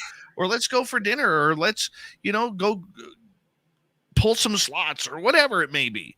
It doesn't matter. We're all there to hang out with our listeners. And when I put this together last year, that is what my never mind going live on YouTube for 7 hours.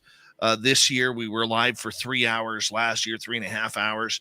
But never mind all of that. What's really cool for me was seeing our listeners who had the ability to meet up with some of their heroes that they've only heard of on documentaries or on podcasts or radio shows.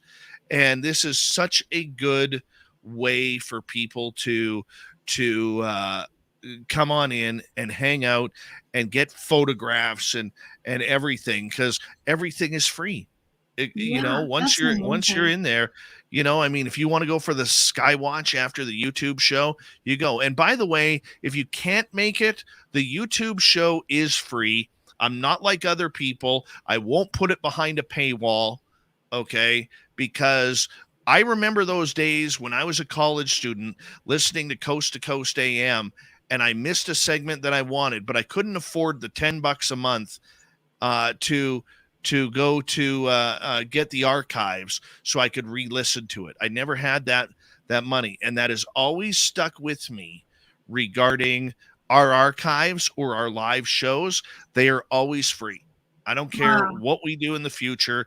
Our archives will never be behind a paywall, ever. And that is the one rule that I've told my team. And trust me, the topic has been discussed, and I just adamantly, no, we are not doing that. So if you can't make it live, you can watch it live on your YouTube. Hi, Mundo Anamalo. Thank you for coming on in. Rain, good to see you. Who else hopped in here while I was speaking? Atlantis is found. Good to see you, buddy. And I want to say thank you tonight to Pam, Monica, Louie ×2, Carlito, Vaughn, Kat, and Mike for the super chats. Very much appreciate the love, everybody. And we got a great list of people coming to Vegas. We want to see you there May 19th through 21st. And here we go with the final half hour with Geraldine.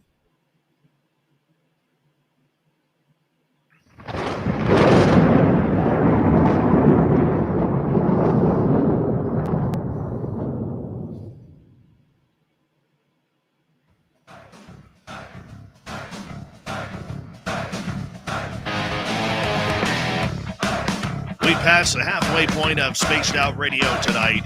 Thank you so much for joining us. My name is Dave Scott.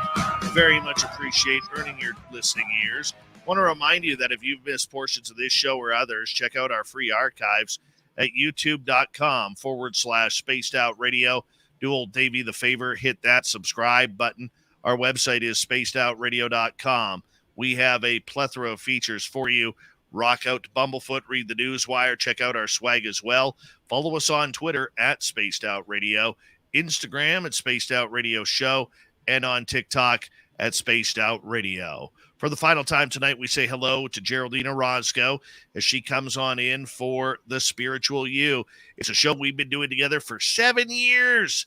7 years now, and we love that Geraldine is with us again tonight. Geraldine's website is GeraldineOrozco.com. Geraldine, thank you so much for joining us.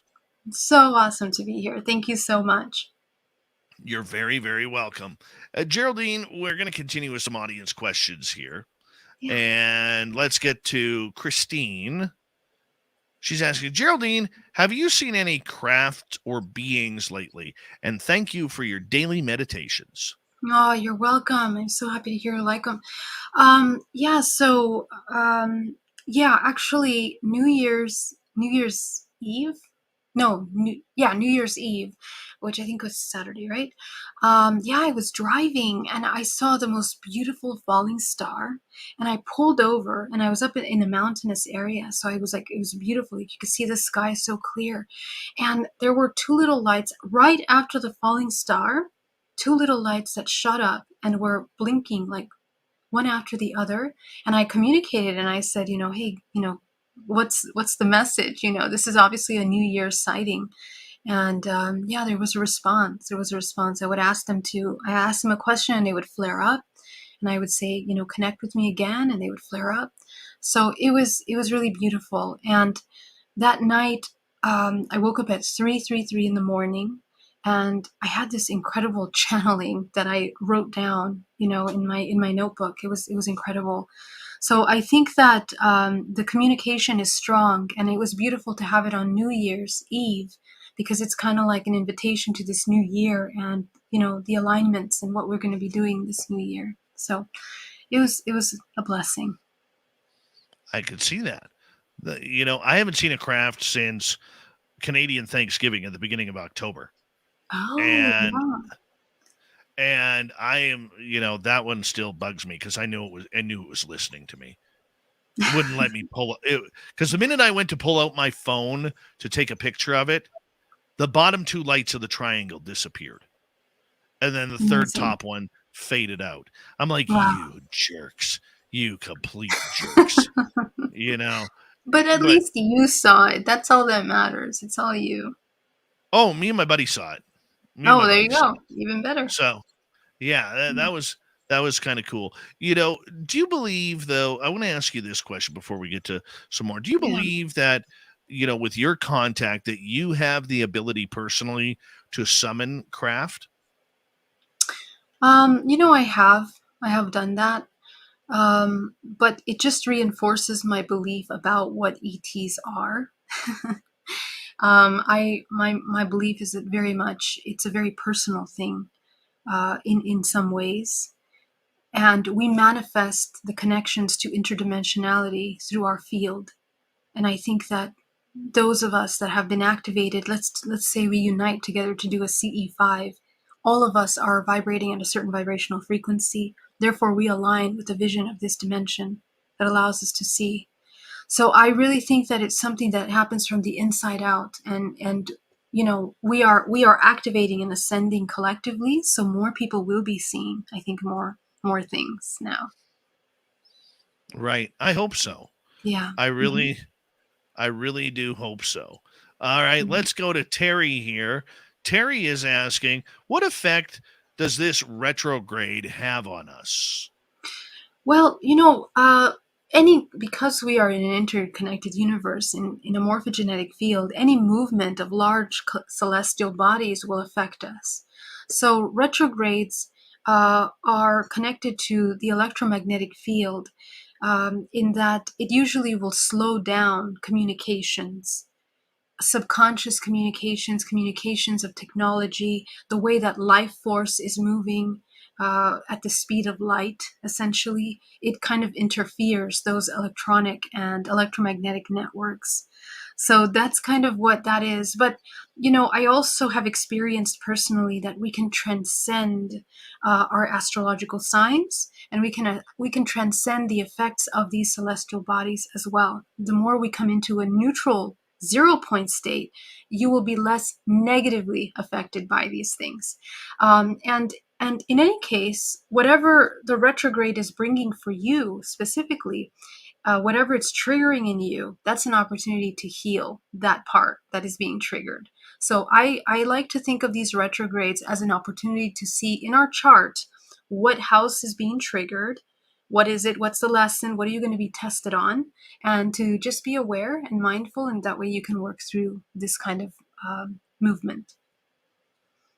All right, let's continue on here. Because you know what? Before I continue on, I got to ask you, I have a real tough time believing in this whole retrograde stuff.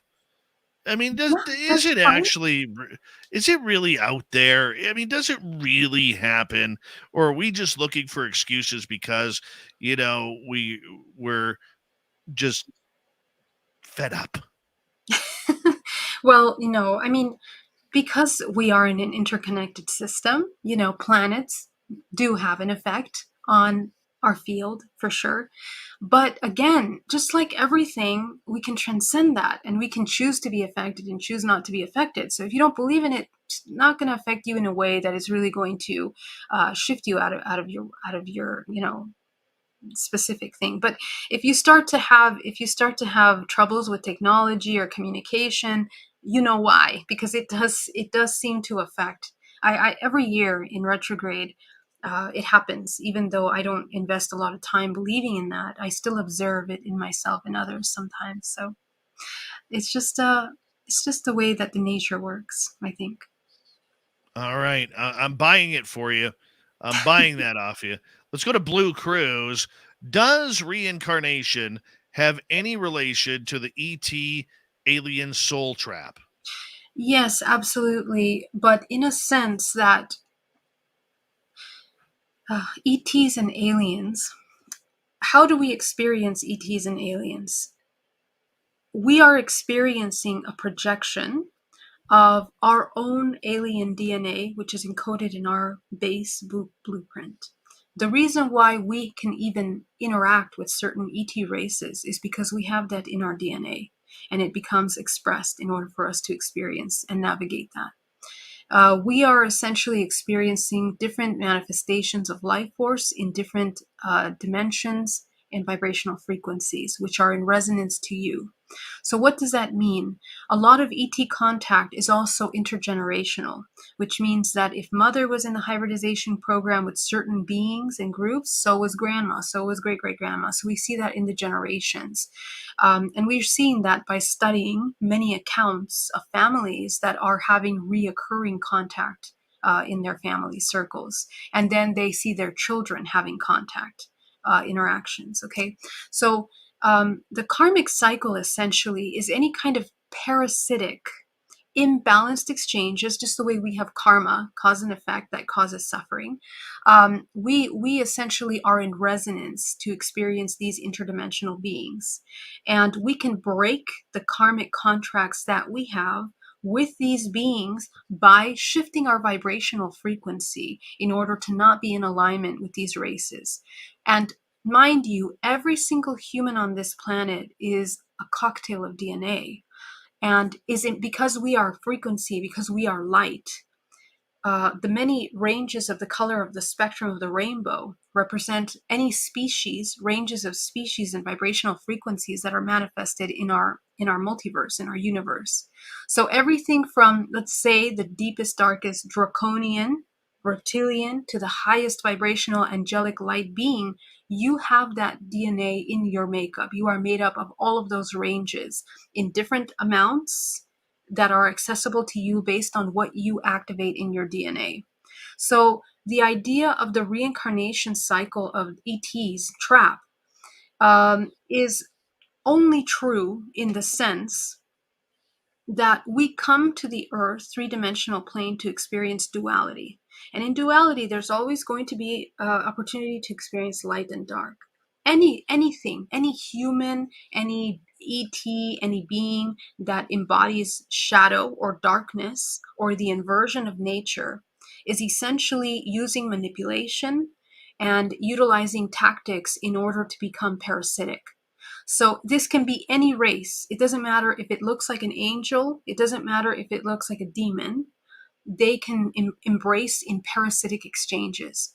This is true because a lot of people have ET contact with beings that their screen images are, let's say, Jesus or something like this, and then they are experiencing something that is kind of an imbalanced exchange. Even if it's channeled information that is being given, it has to be looked at extremely carefully, because sometimes the information that people channel is kind of embedded with inversions of truth that cause deception and that cause confusion to humanity.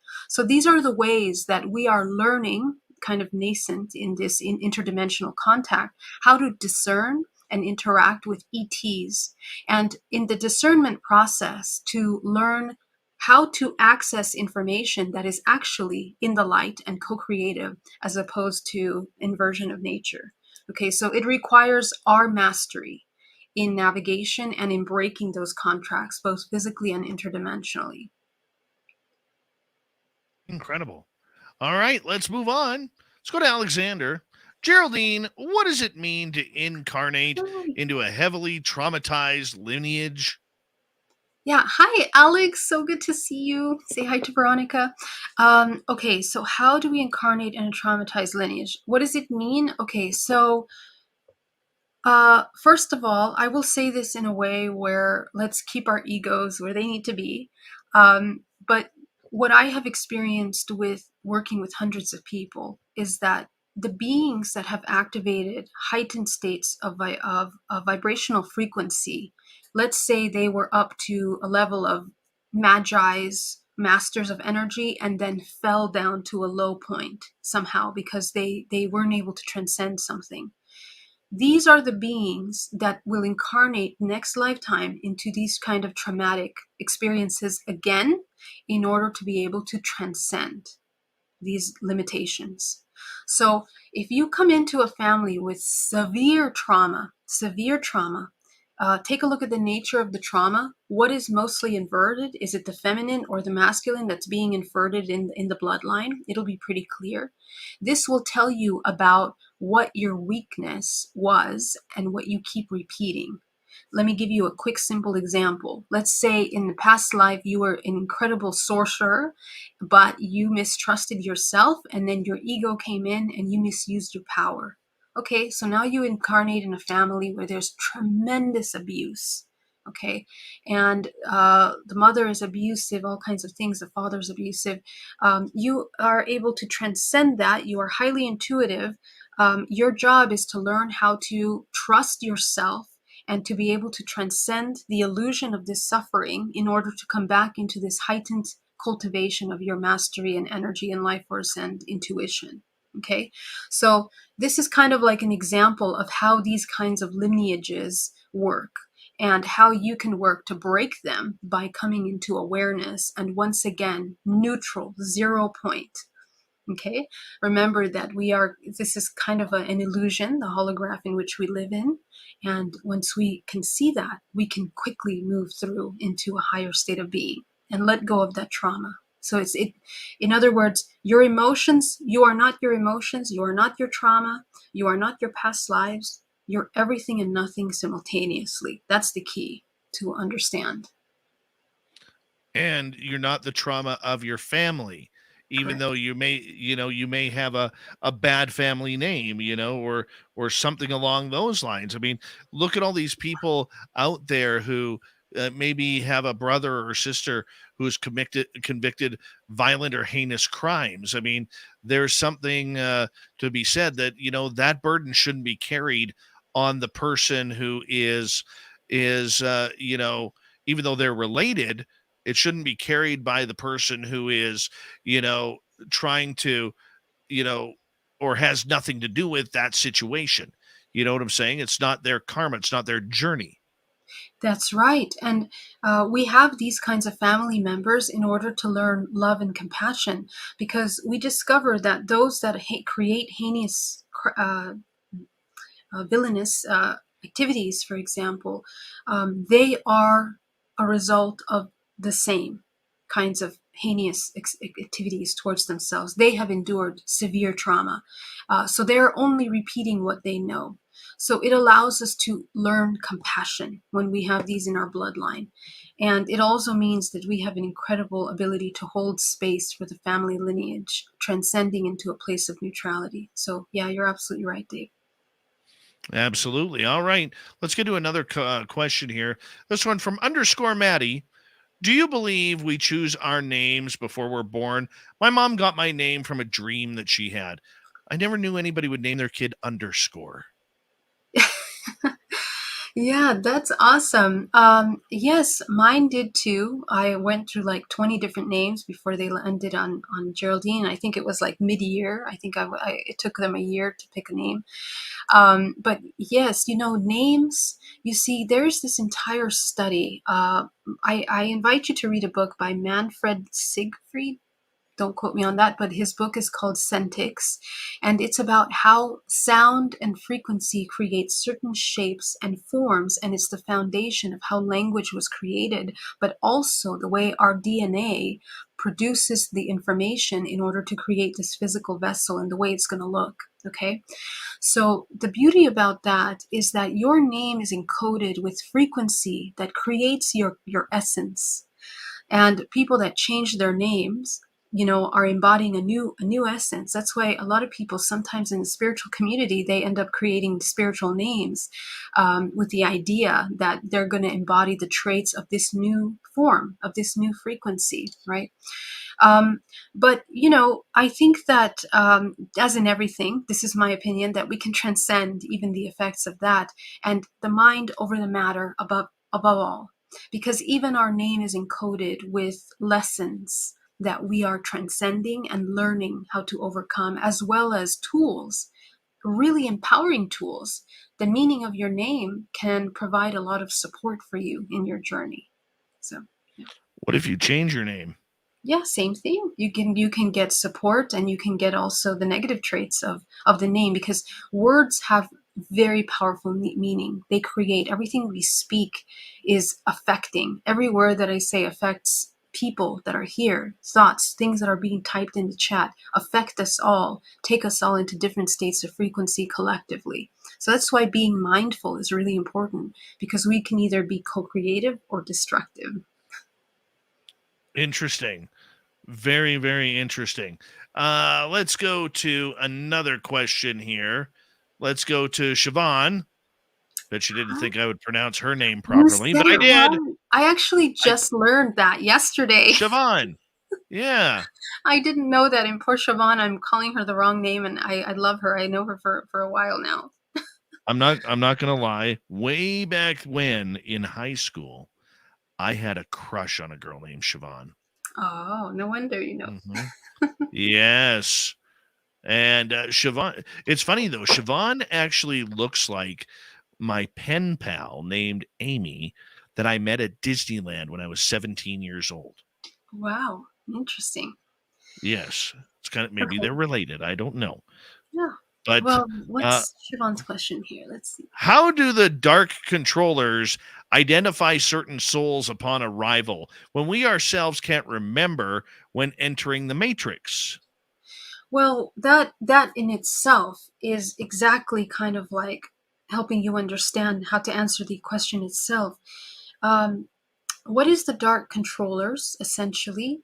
Well, we are the dark controllers, because however much shadow we have not identified within us overpowers us. In fact, we become the slaves of our shadows. We become the slaves of our fears. Our entire life is a product of avoiding the shadow. And that's actually where we cause ourselves the most harm. So, of course, there are networks of shadow that we participate and build into. Let's say the human trafficking system of society. We don't understand the intricacies of that, but there are many industries that we might think are innocent, but actually contribute to these systems and supporting them, including drugs, pharmaceuticals, some foods that we're eating, political choices, all are participating and interconnected. And we don't know that until we become aware and we learn and then we bring light to those things. So this is how we move ourselves from contributing to shadows or controllers into sovereignty, where we can kind of begin to govern ourselves and, mastery over the self. Um, but we are always interconnected in a network of co-creation. So the more that we become aware, conscious, awake, the more we can choose consciously outside of the program of the matrix. The matrix reincarnation cycle is anytime we fall back asleep into a state of hypnosis and are repeating karmic patterns. So break karmic patterns and you're breaking your ability to become controlled and manipulated by anything, yourself, your shadows, or any larger negative manipulation. That's incredible. That is just incredible. I mean, are those dark forces really pushing that hard? You know what? I think in the same way that there's darkness, there's always light. And I think it just depends on where our perspective is focused, that we don't see that. There's always balance in the universe. If there wasn't balance, this entire thing would blow up and we would fall apart. But nature is so powerfully intelligent, just the way in your body. When you cultivate cancer, let's say you have cancer, but you keep having negative emotions to create more environment for cancer, you're going to die essentially, right? So you begin to kind of change the direction of your health and the environment that you're creating, and then the results change. So we have to change our contribution to the environment that we create for that. That is great. It's all about you, once again, having to make that change, Yeah, having to take the strength to do that. I love that. right. I Yeah. completely love that. I know there is another question here that I am missing. Give me just 1 second here. Oh, I hate when I do this. Oh, you know what? We may not have time because we only have about a minute Yeah. left here. So let me put it this way. Oh, here it is. Geraldine, do you think I have manifested this Taurus constellation? There is a protostar L1527 that is splitting the letters of my name from portholes. Is this a manifestation, you think? Wow, that's cool. Well, oh God, how can I answer this? I would take a look at what that star is doing and where it's located, the constellations that it's next, and the frequency that those constellations represent. Because it'll help you understand in your own astrological sign what part of your areas of your subconscious mind you need to work on. Okay. Take a look at where that star is located in your chart, and it'll highlight something that's being activated for you. So that this is how I would use this information in a way that can help you transcend or become aware of something. Yeah. Did you Geraldine, manifest it? I think that no, your entire that existence was is a perfect. manifestation. Yeah, sorry. You're a great manifestation to Spaced Out Radio. We're so glad that you come here once a month. We will talk to you at the beginning of February. We love you. GeraldineOrozco.com is Geraldine's website. We will see her soon. Once again, coming up next, we're heading to the swamp. And then Super Duke will be here with the Cryptid Report. Spaced Out Radio continues right after this.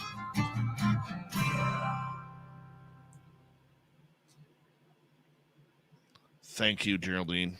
Thank you Much guys. love Love to you you. very much. Have an amazing day. Yes.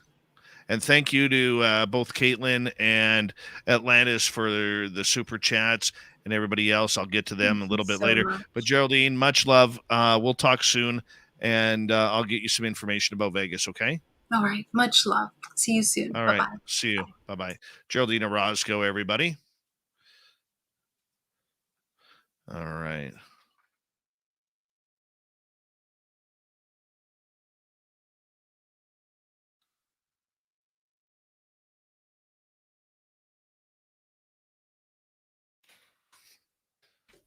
One second here. I'll be right back, guys.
All right, I am back.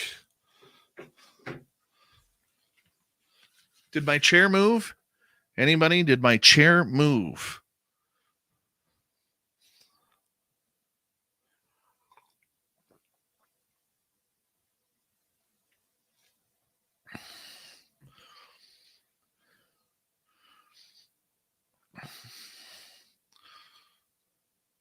I want to say a big thank you tonight to Caitlin Atlantis, Louis ×3, Jenny, Maddie, Dutch UFO, Pam, Monica, Mike, Cat Chaser, Vaughn, and Carlito for the super chats. Thank you so much for the love. It's a great way to support what we do on this show on a nightly basis. So thank you so much. And that's pretty much it. Don't forget Vegas. We want to see you all there. We do. Yeah, we do. Come on, join us.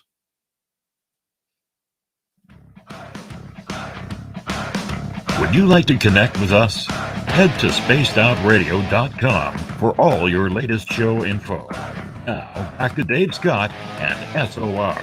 Third and final hour of Spaced Out Radio is underway. Thank you so much for joining us. We really do appreciate earning your listening ears wherever you are on this beautiful planet we call Earth. Hello to everyone listening in on our terrestrial affiliates around North America, digitally on Odyssey Radio, TalkStream Live, and KPNL. All of our archives are free. Join us at youtube.com/Spaced Out Radio. Do old Davey the favor, hit that subscribe button. The Desert Clam has set the password for tonight in the SOR Space Travelers Club. Vaticinal is your password. Use it wisely, space travelers, as the Clam sets the password each and every night right here on Spaced Out Radio. Our website is spacedoutradio.com. We have a plethora of features for you. Rock out to Bumblefoot, read the news wire, check out our swag as well. Follow us on Twitter at Spaced Out Radio, Instagram at Spaced Out Radio Show, and on TikTok at Spaced Out Radio. Yeah, it is that time of the night where we head to the swamp. Our resident swamp dweller takes us on a spooky journey. Hi, Spaced Out Radio listeners. This is Swamp Dweller. It's time for your nightly dose of spookiness on the show. If you have an interesting encounter or a spooky story that you would like to share, be sure to submit them in at swampdweller.net. You can also find our YouTube channel at youtube.com/swampdwellerreads. Now, let's chill out, relax, and together, let's enter the swamp. Hello, Swamp Dweller. I have listened to your videos for about 4 years now, so I decided to share my Dogman story. I will give some background detail on this story to start. I am a 13-year-old female. I live in the Upper Peninsula of Michigan around the Morsing-Marquette area, and a side note, I live on Native American land far back in the woods. This story took place in about mid-August this year. I had invited one of my friends over. At the time, she lived on a road we call Old Indian Town Road. I'm not a native, but have always felt some spirituality like natives. I consider myself a psychic. So my friend, who I will call Chloe, was doing teenage everyday things. Eventually, she got bored, and we decided that we would go and see some cool things by ourselves. We got on our bikes and decided to ride them around. I am the most athletic of my friends. I play many sports and work out daily. Eventually, we met up with some other friends and got tired of riding up and down the short road we lived on. It got to the point where only 3 of us remained. In the beginning, there were around 8 or 9 of us in total. At this point, it was around 9:30 p.m. I have always been terrified of the dark. So at this given point, I started to get uneasy naturally. I wouldn't say I liked being surrounded by thick woods on either side at 10 o'clock at night either. So we started making our way back up the road. The road is on a relatively steep hill, steep enough to where most people can't bike up without the struggle, even myself. I bike frequently, but I was tired from biking all day, so I strolled up the hill with my youngest person in the group right beside me. She started to get uneasy as well. The other friend was far behind us. He isn't a believer in anything supernatural. He was at the bottom of the hill, and we were near the halfway point. Suddenly, the hair on the back of my neck stood up. I thought I was being paranoid at first, until I had the sudden strange feeling to look to my right.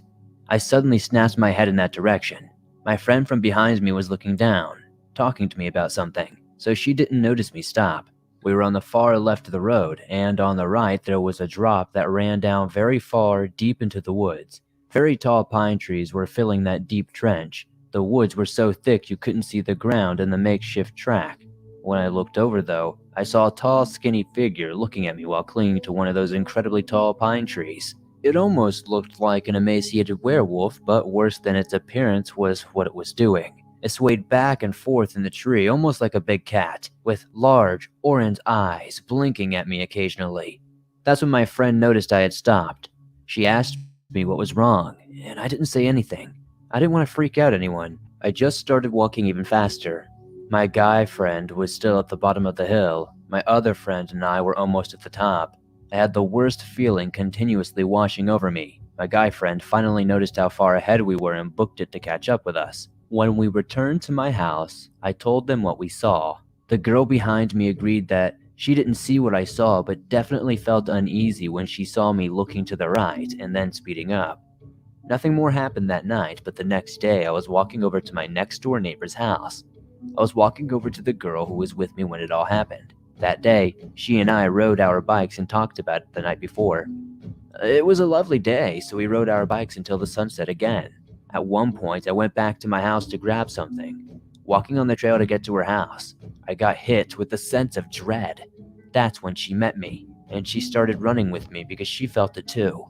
When we broke out of the tree line into her backyard, we heard a scream that sent us bolting toward her house. And that concludes my story.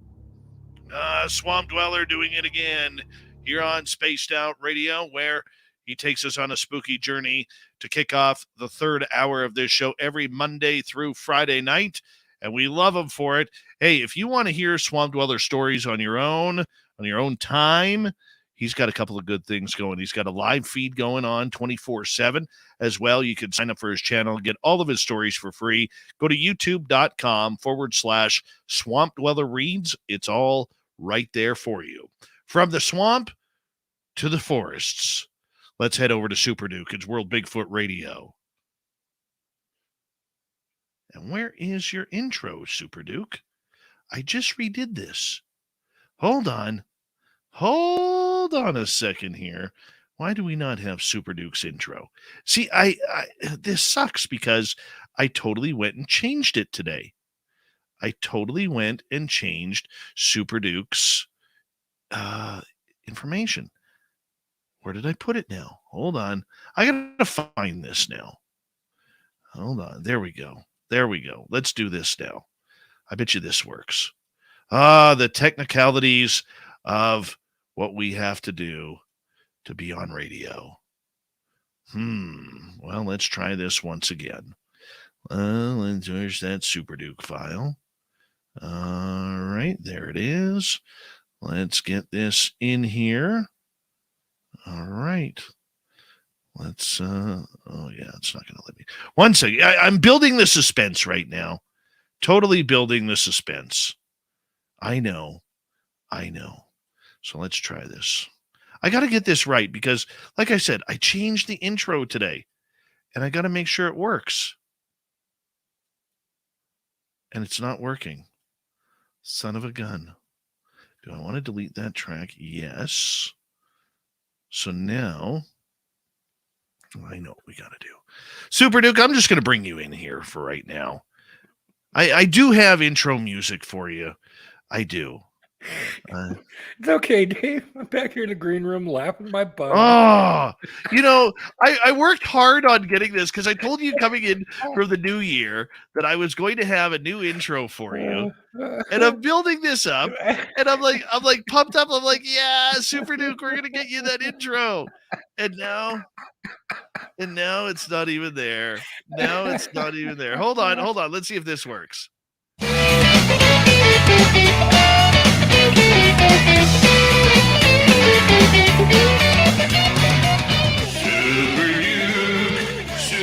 Duke, the Cryptid Report with Super Duke. There we go. We got it in there. Now I feel so much better. Oh, I don't know what the heck happened there, man. I know. How do you like the new intro? This is why I don't do live shows. It's great, Dave. Yeah, I figured I would add the Super Duke in there just to make it more personal. That's awesome. It's very awesome. Ah. Thanks for your extra work and love, Dave. And it sounds suitably psychedelic too. So dig that Oh part yeah. of it. Well, I kept the music. I kept the music in there because I actually went looking for new music, and I'm like, you know what? Glad to Be Here by Bumblefoot is really what kind of sets the tone, because people can't see us on radio, but we're like do do do do do do do, moving our hands around and dancing away. So here.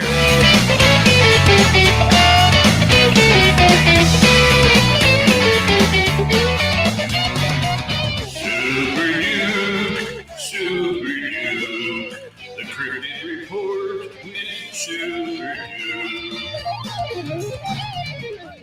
So I just added in a little voice there,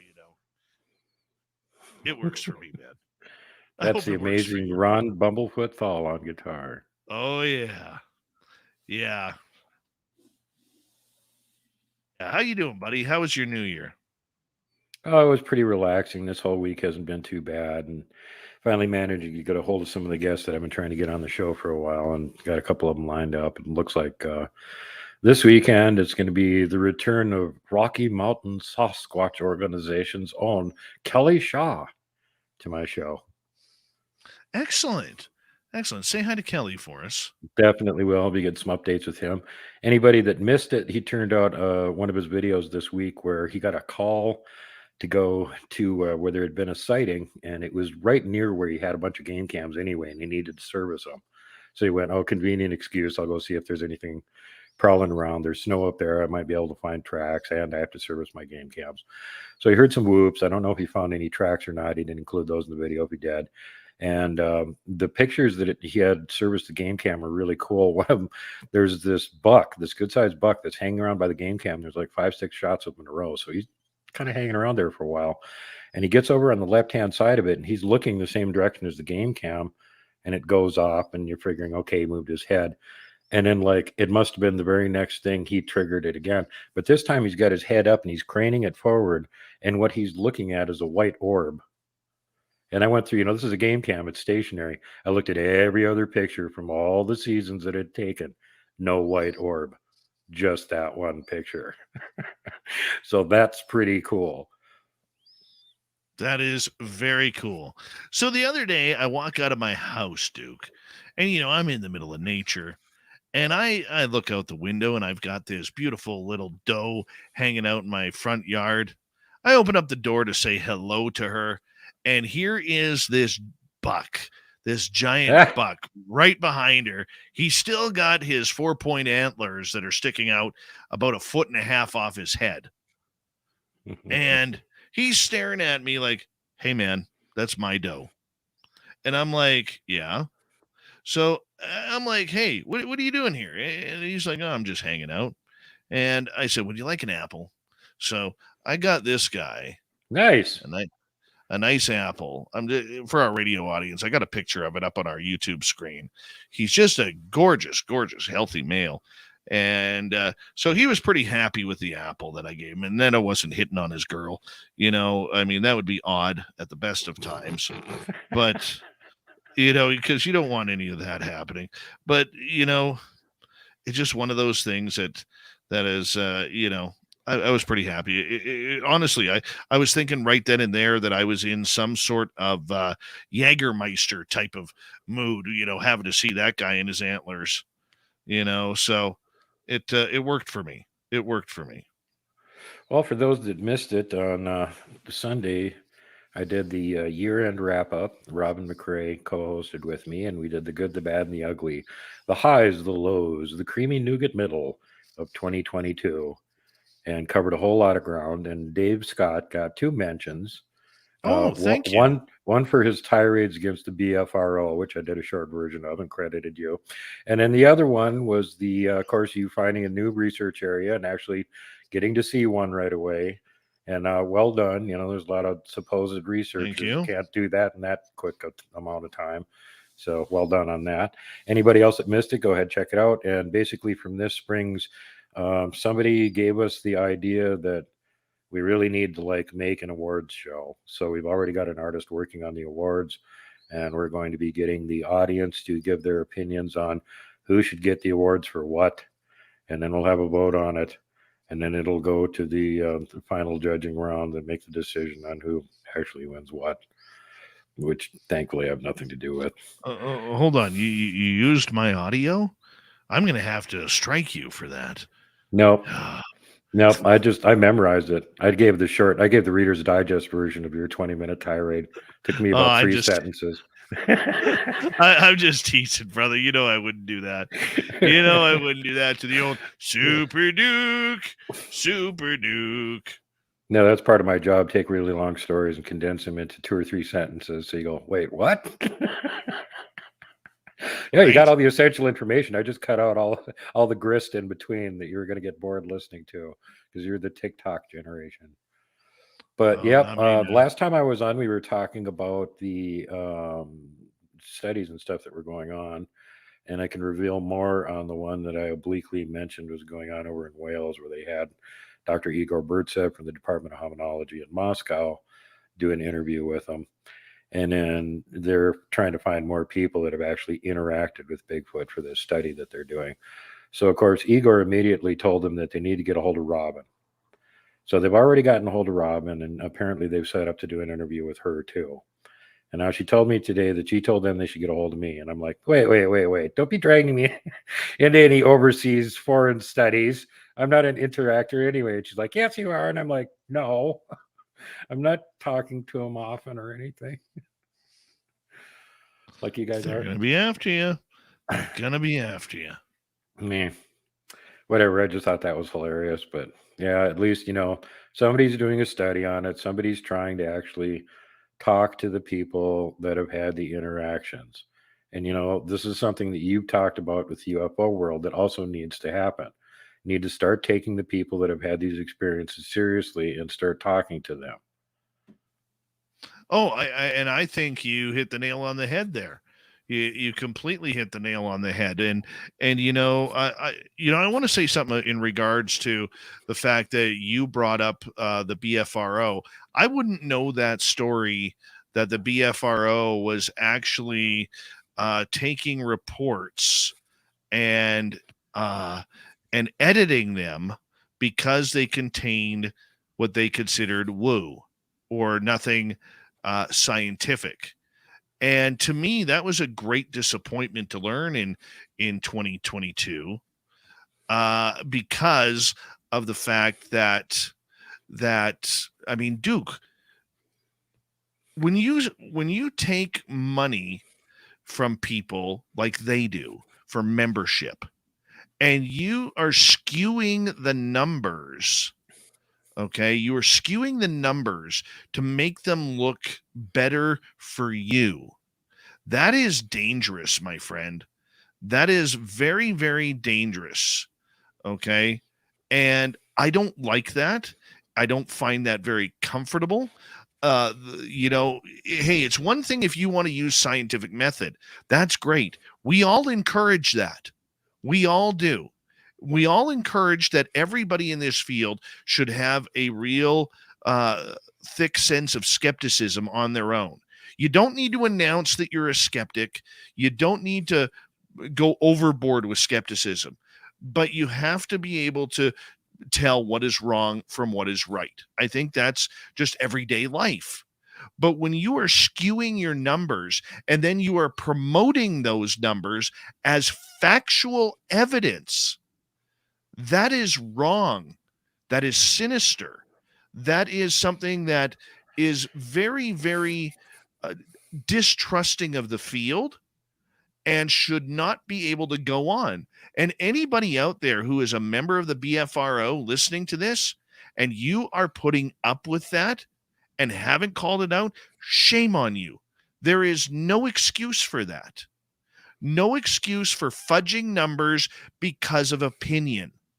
The facts are the facts, or what the report says. That's like a police report holding out certain information and people getting wrongly convicted. It's exactly. the same thing. When we had the Bigfoot wrap up at the end of last year and we had Robert Boston, Bigfoot in Germany, on here, he's a prime example of that. The guy was a military operator. He was used to filing reports of after action, which is done just like a police report. It's excruciatingly detailed. And his first encounter in the Sierras, that's the kind of report that he gave to the BFRO. And it was about 3 pages long. And then sometime later, they altered it. And one of his friends told him, hey, they changed your report. And he went, what? And he went and looked at it. It was a lot shorter. A lot of details were left out. Then the last time he just checked it now, he said it's down to 2 paragraphs, which basically don't make any sense because they took out so many of the details. The details are what is important in the story. Mm-hmm. You can't do that. You cannot do that whatsoever. Well, what's the excuse for it? It isn't like, it's the mid 1800s and paper's expensive and hard to get, so you write a short version of it. This is the internet age. You can have as many damn words as you want on any report that comes out. It could be book sized. It wouldn't make any difference. Why aren't you keeping all the details in there? Who are you to think that you know better than everybody else on what's important details and what aren't important details? And who are you to tell, okay, whether or not my story is real or not? You're not that person. You're not that guy. You weren't there. Nope. You weren't there.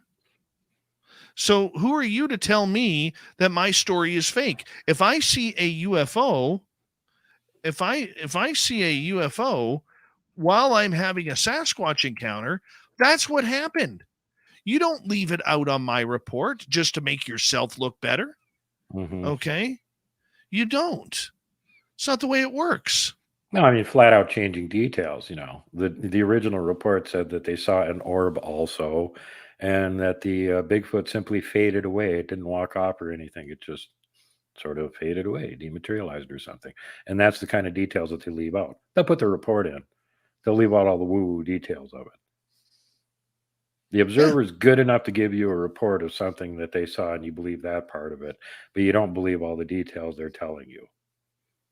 Or you're Right. purposely censoring them for some reason because you're running an agenda. Which one is it, boys? Yeah. So what's the agenda? Why do that? It doesn't need to be done. It does not need to be done.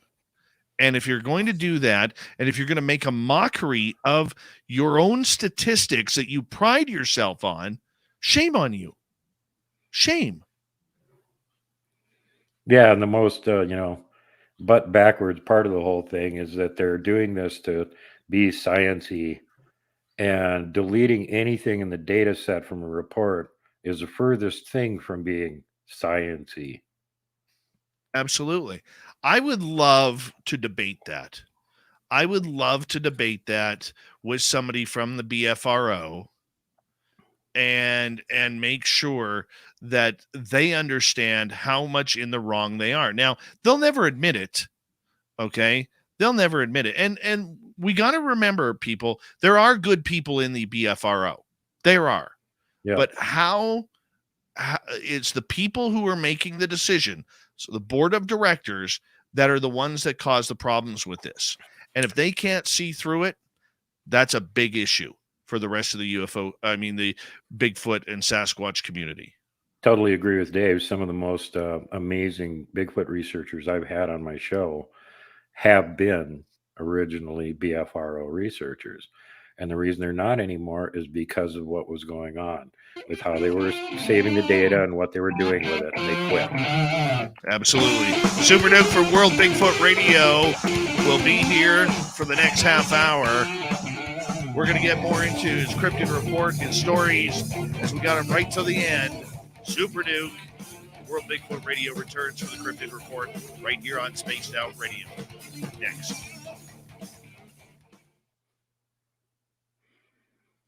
On, buddy. Okay. So tonight we got the Ivan T. Sanderson version of the Bauman incident, and then as much as I can get out on the where the word Bigfoot came from originally, and the whole Jerry Crew thing. Yeah. No, that's awesome. For those that haven't heard that yet, where'd that word Bigfoot come from? 1950s. We're gonna tell a story, but I'm gonna go have a cigarette real quick here. Yeah, you go, buddy. You go.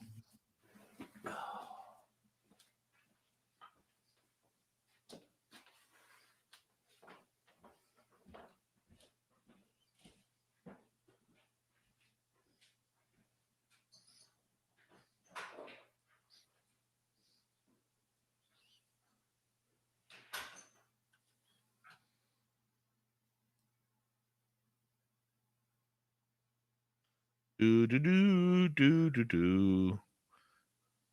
Come on, everybody else is out there. Super Duke, Super Duke. You can admit it. You can all admit it. It just feels good to say. It really does.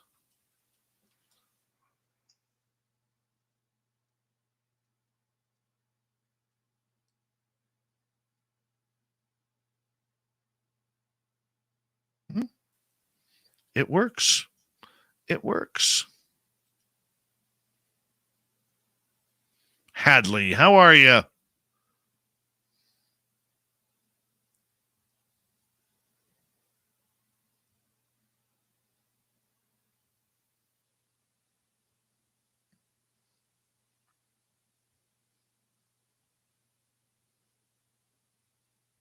Grandizer.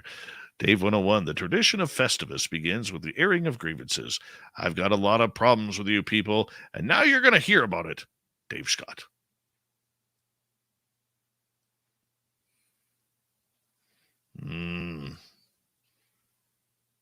It's coming back. I think I might just go with a mustache and some little chin hair here for a while. Skip the beard for a bit. I don't know. Or I just might go full on beard again.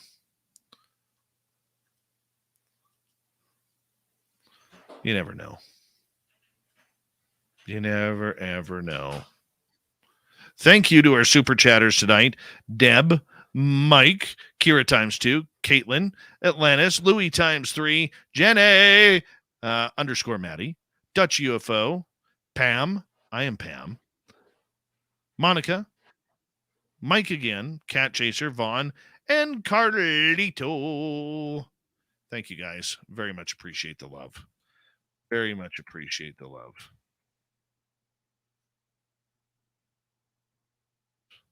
Let's go here.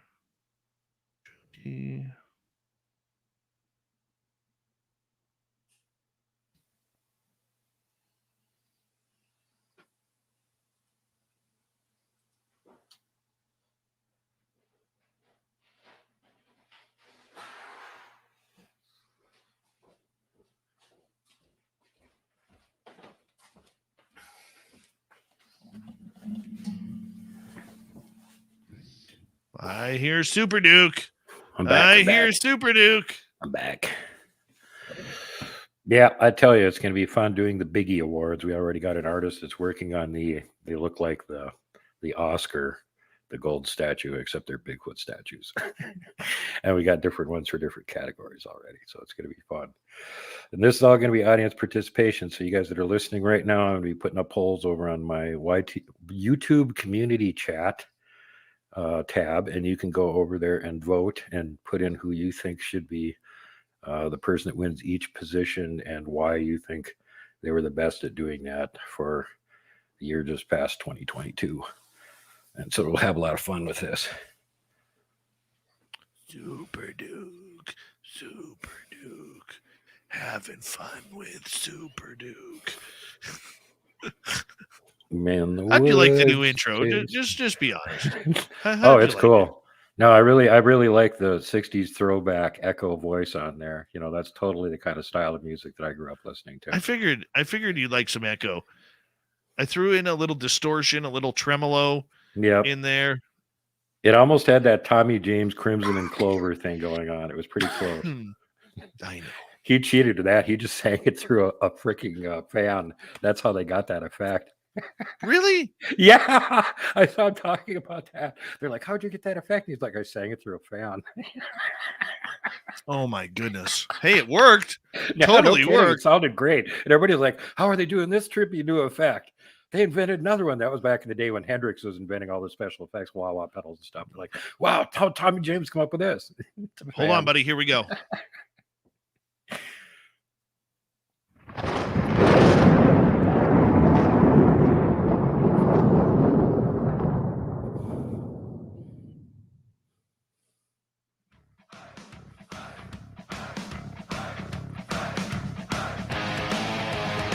We're out of third. We're heading for home tonight on Spaced Out Radio. Thank you so much for joining us. My name is Dave Scott. Very much appreciate earning your listening ears. I want to remind you that if you've missed most of this show or others, check out our free archives at youtube.com/Spaced Out Radio. Do old Davey the favor, hit that subscribe button. Our website is spacedoutradio.com. We have a plethora of features for you. Rock out to Bumblefoot, read the Newswire, check out our swag as well. Follow us on Twitter at Spaced Out Radio, Instagram at Spaced Out Radio Show, and on TikTok at Spaced Out Radio. Here we go. Super Duke from World Bigfoot Radio is here for the Cryptid Report. And Duke, what do you got for us tonight, man? Well, I'll tell you what. I got the tome itself, Abominable Snowman, Legend Come to Life. And as those in the studio can see, this thing's like 3 inches thick. This was actually written the same year I was born by the eminent Ivan T. Sanderson, survivor of World War II intelligence and later on cryptid researcher. And him and Bernard Hubelmans are the two people that are basically credited with getting cryptozoology going. And in on page 104, he's got some interesting stuff here about the story of an old Bigfoot in Idaho. And this one, he mentions that the story starts out sounding like it's a Bigfoot, and it turns out it was just a crazy wild man, an actual feral human who was a big guy. He was like 6'8", and he was also a crazy murderer. And he was going around massacring people for quite a while until somebody actually caught up with him and shot him 16 times, which apparently pretty much put an end to his rampage. But this is one of those things you were talking about earlier, Dave, where, you wonder how many of these reports they're talking about a wild man. Are they referring to a feral human, or are they referring to a Bigfoot? And in this case, it was a feral human. Oh, my. So, yeah, that kind of stuff does happen. Now, here's another old story from Idaho, and this one is from right near where I live, and very, very famous. And of course, Ivan says, I have other old stories from Idaho, mostly of sheep being torn apart and monstrous human-like footprints by water holes, but nothing ever came of them. There's one story, however, that has always impressed me, and this is told by none other than President Theodore Roosevelt in a book he published in 1892 entitled The Wilderness Hunter. Teddy was not a boy to be taken in by anybody much, and he was a great skeptic and debunker, especially in the field of wildlife, which he was pretty much an expert on, being the originator of that most excellent expression of opprobrium, nature faker. This story seems to have impressed him not just a little, and mostly because of the still noticeable terror of the teller half a lifetime later. He was an old man when he talked to Roosevelt, and the incident had happened when he was young. So you can put this at having happened in the early 1800s. His name was Bauman, and he was born in the area of the then frontier and had spent all of his life as a hunter and trapper. Roosevelt's account goes as follows. It was told to me by a grizzled, weather-beaten old mountain hunter named Bauman, who was born and had passed all his life on the frontier. He must have believed what he said, for he could hardly repress a shudder at certain points of the tale.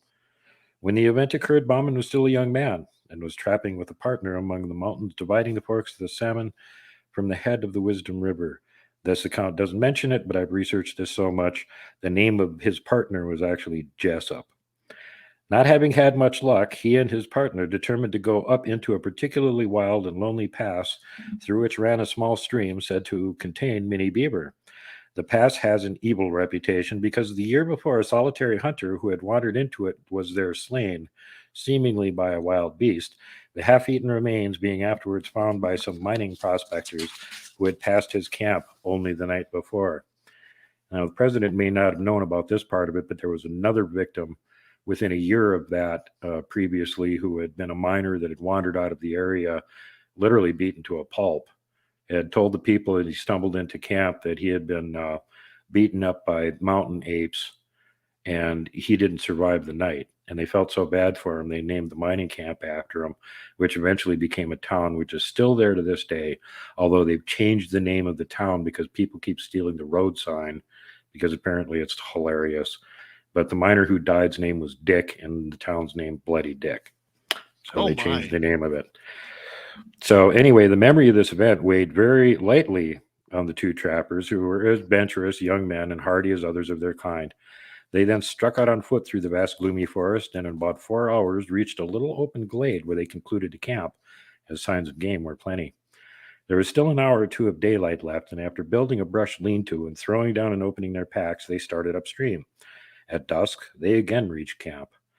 They were surprised to find that during their absence, something, apparently a bear, had visited camp and had rummaged about among their things, scattering the contents of their packs and in sheer wantonness destroying their lean-to. The footprints of the beast were quite plain, but at first they paid no particular heed to them, busying themselves with rebuilding the lean-to, laying out their beds and stores, and lighting the fire. While Bauman was making ready supper, it being already dark, his companion began to examine the tracks more closely and soon took a brand from the fire to follow them up where the intruder had walked along a game trail after leaving the camp. Coming back to the fire, he stood by it for a minute or two, peering out into the darkness, and suddenly remarked, "Bauman, that bear has been walking on 2 legs." Bauman laughed at this, but his partner insisted that he was right, and once again examining the tracks with a torch, these certainly did seem to be made by but 2 paws or feet. However, it was too dark to make sure. After discussing whether the footprints could possibly be those of a human being and coming to the conclusion that they could not be, the 2 men rolled up their blankets and went to sleep under the lean-to. At midnight, Bauman was awakened by some noise and sat up in his blankets. As he did so, his nostrils were struck by a strong wild beast odor, and he caught the loom of a great body in the darkness at the mouth of the lean-to. Grasping his rifle, he fired at the vague, threatening shadow, but he must have missed, for immediately afterwards he heard the smashing of the underbrush as the thing, whatever it was, rushed off into the impenetrable blackness of the forest and the night. After this, the 2 men slept but little, sitting up by the rekindled fire, but they heard nothing more. In the morning, they started out to look at a few traps that had been set the previous evening and put out new ones. By an unspoken agreement, they kept together all day and returned to camp towards evening. On nearing it, they saw, hardly to their astonishment, that the lean-to had been again torn down. The visitor the preceding day had returned and in wanton malice had tossed about the camp kit and bedding and destroyed the shanty. The ground was marked up by its tracks, and on leaving the camp, it had gone along the soft earth by the brook, where the footprints were as plain as if on snow. And after a careful scrutiny of the trail, it certainly did seem as if, whatever the thing was, it had walked off on but 2 legs. The men, thoroughly uneasy now, gathered a great heap of dry logs and kept up the roaring fire throughout the night, one or the other sitting on guard most of the time. About midnight, the thing came down through the forest opposite them, across the brook, and stayed there on the hillside for nearly an hour. They could hear the branches crackle as it moved about, and several times it uttered a harsh, grating, long-drawn moan, a particularly sinister sound. Yet it did not venture near the fire. In the morning, the 2 trappers, after discussing the strange events of the last 36 hours, decided they would shoulder their packs and leave the valley that afternoon. All morning they kept together, picking up trap after trap, all of them empty. On first leaving camp, they had the disagreeable sensation of being followed. In the dense spruce thickets, they occasionally heard a branch snap after they had passed, and now and then there was a slight rustling noise among the small pines to one side of them. At noon, they were back within a couple miles of camp. In the high, bright sunlight, their fear seemed absurd to 2 armed men, accustomed as they were, through long years of lonely wandering in the wilderness, to face every kind of danger from man, brute, or element. There were still 3 beaver traps to collect from a little pond in a wide ravine nearby. Bauman volunteered to gather these and bring them in, while his companion went ahead to camp and make ready the packs. On reaching the pond, Bauman found 3 beavers in the traps, one of which had been pulled loose and carried into the beaver house. It took several hours in securing and preparing this beaver, and when he started homewards, he marked with some uneasiness how low the sun was getting. At last he came to the edge of the little glade where the camp lay and shouted as he approached it, but got no answer. The campfire had gone out, though the thin blue smoke was still curling upwards. Near it lay the packs wrapped and arranged. At first, Bauman could see nobody, nor did he receive an answer to his call. Stepping forward, he again shouted, and as he did so, his eye fell on the body of his friend, stretched out beside the trunk of a great fallen spruce.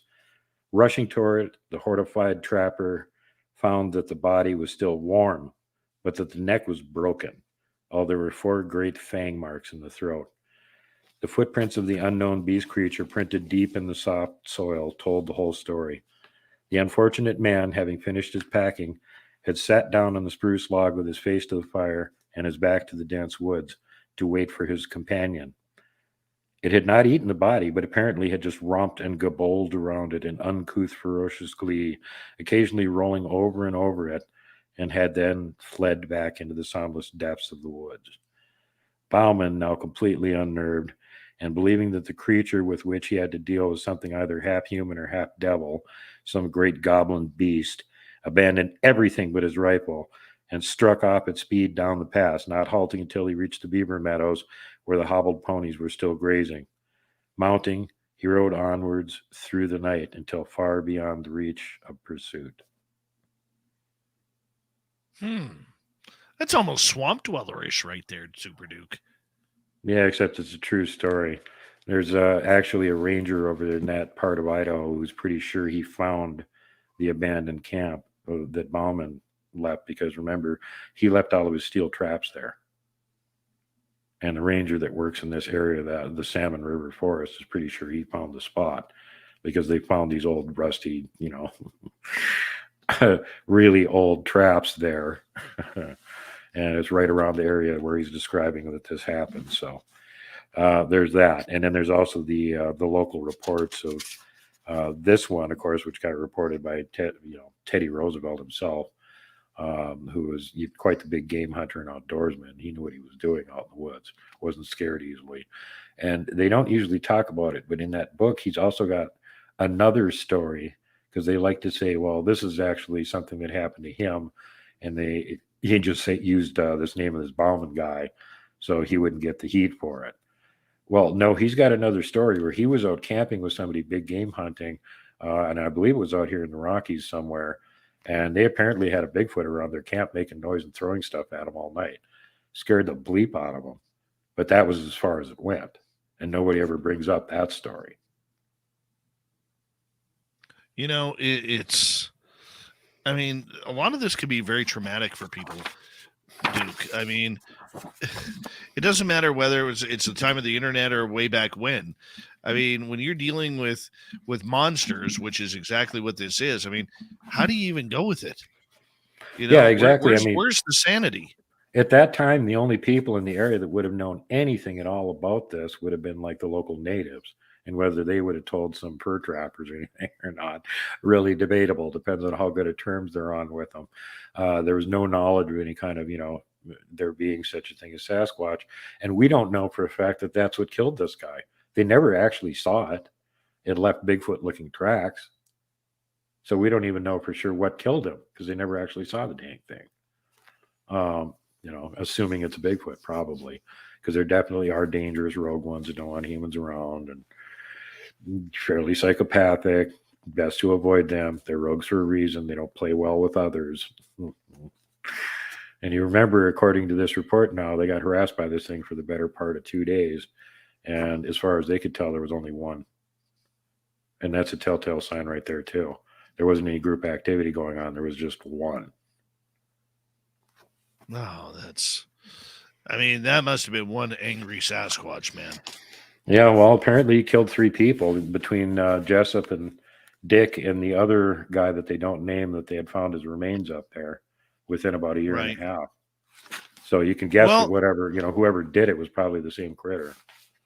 I got to ask you, Duke, and granted, I have a feeling I know what your answer is going to be, but we don't hear a lot about people getting ripped apart in the forest anymore. We don't hear a lot of those types of stories. Now you could say, well, everything's being covered up, or everything is is, being kept quiet, or the police are, won't look into it, and they'll give a monotone answer that it was a bear or a cougar or whatever. But I mean, are these killings of Sasquatch on people still happening?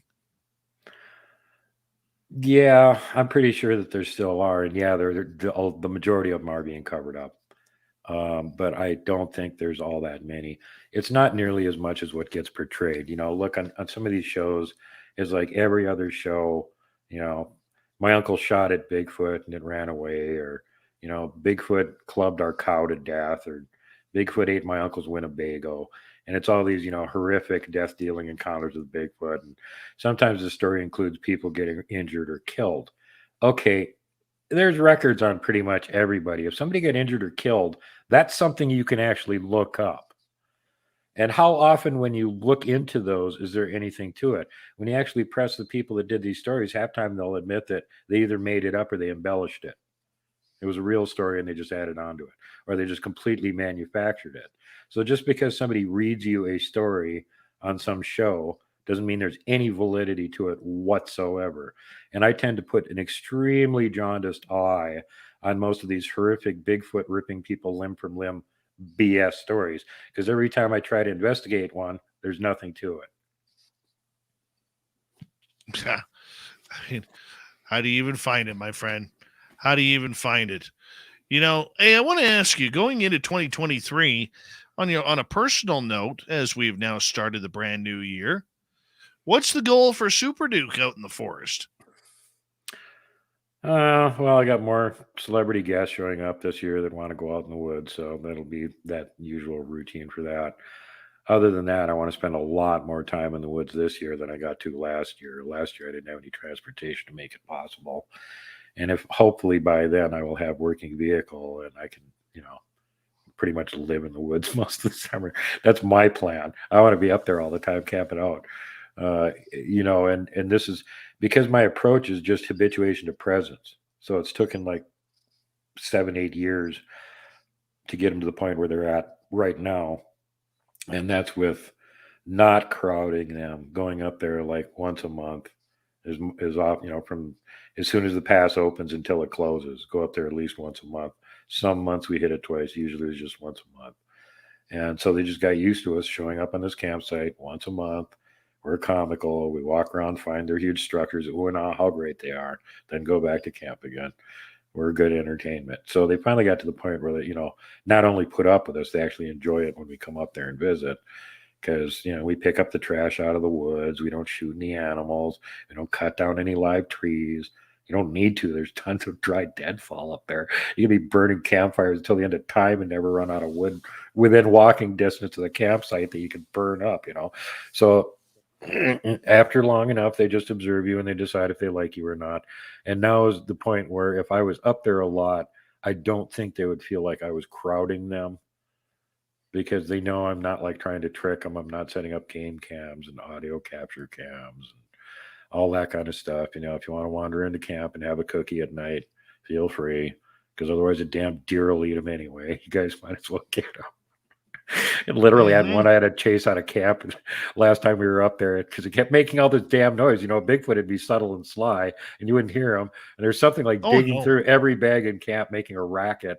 I finally unzip the tent, stick my head out, and it's a stupid deer trying to get at the cookies we had in this one bag. Yeah. Yeah, and they look at you with those beautiful brown eyes, and they're like, "What? What are you gonna do? Look how cute I am." Yeah, I'm annoying but cute. Yeah, you know what I did? I know who else is watching the camp, and I said, "Hey, this damn deer is stealing the cookies I was gonna leave for you guys. If I was you, I'd eat them." I bet that deer won't be there next year.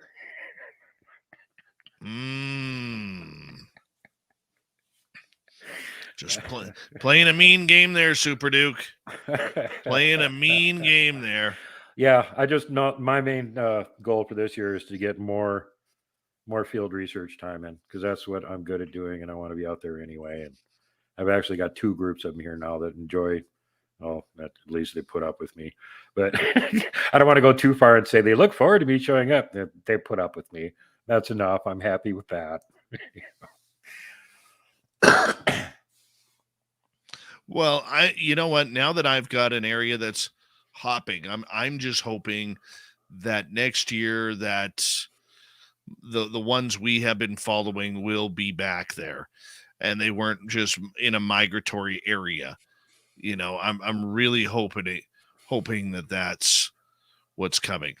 Well, according to I Robin, really that's one of the areas where that smaller group hangs around all the time.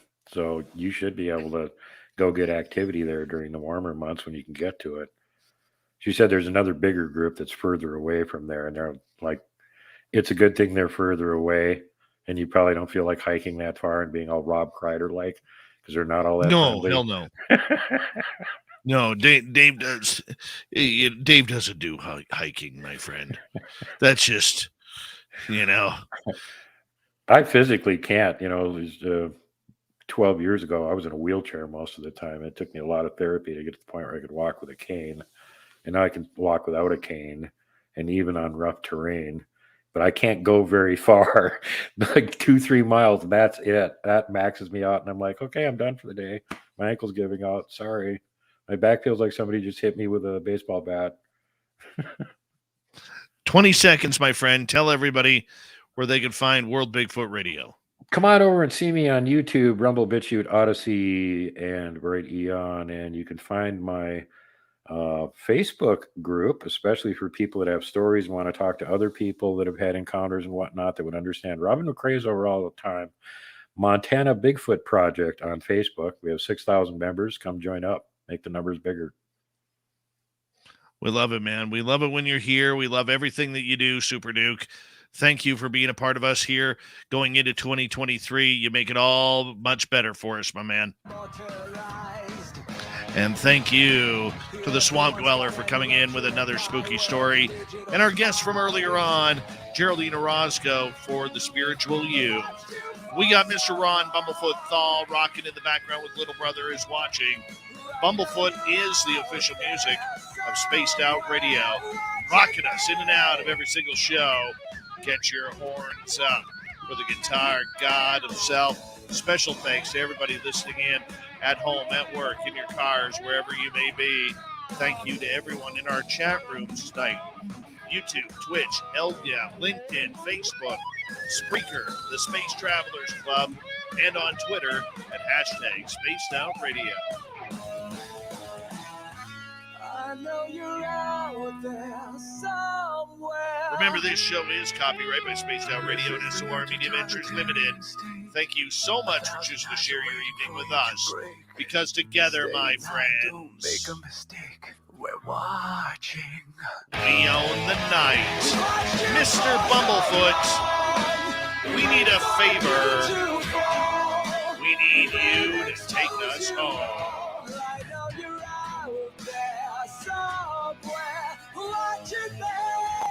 Yes, the Woo Train has docked for the night. But soon, my friends, we shall ride again. Your seats are always available. Your tickets never expire. And if you want to bring a friend, we've got room for them too. Good night.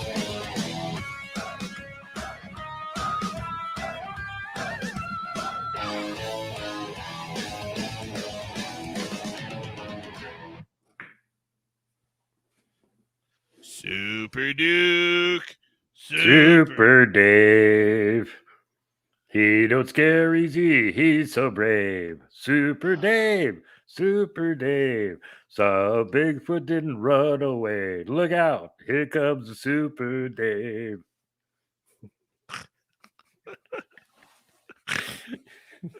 Oh, I love you, man. That's awesome. That is awesome. There's a free soundbite for you, Dave. Yep. always a blast being on. Love you, Dave. Love everybody in chat. I'm gonna go now so I can go join you in chat, and we'll see you all later this week. All right, that's our man Super Duke right there. We love you, buddy. I could take those off. Woohoo! That was a good show tonight. That was a good show. Look out. Here comes the Super Duke.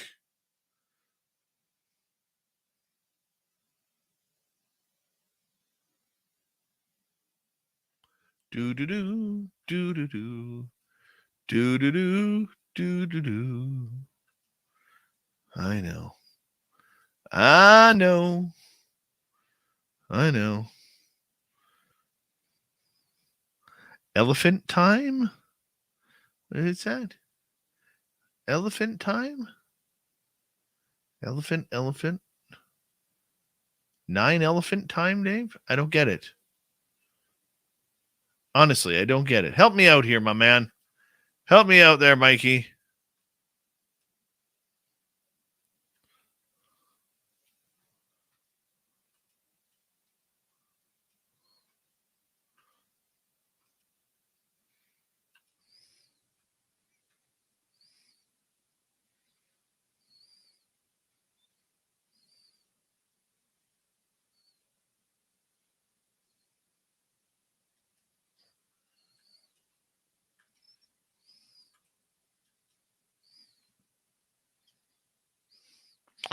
Live cams? 9?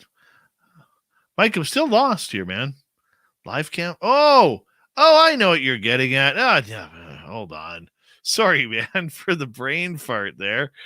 Yeah, let me get this edited first and then I'll bring it on up. How about that? I know you like the elephants.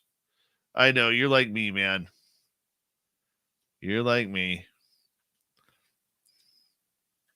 So let me get this edited first because I got to use this screen.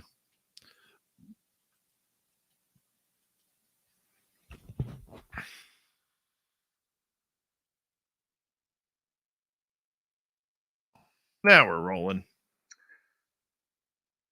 Does anybody want me to go over the list of our special guests for Vegas again?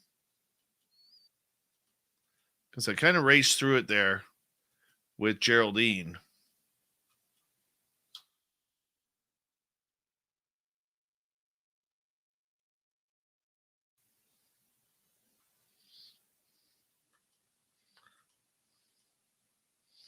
Look out.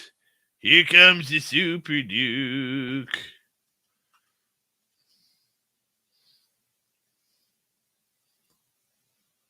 Good night, Fussy Do Flamenco. Don't forget to hit subscribe.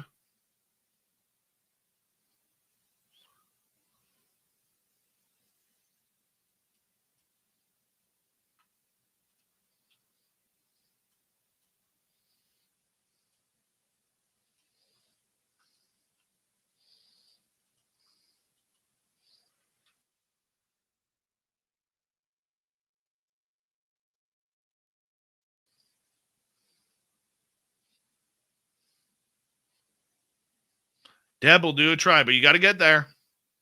You got to get there. You can go, Deb. Come join us. Bring a friend.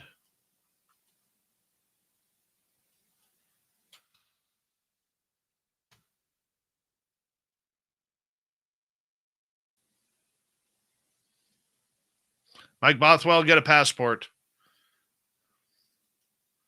You got to make it.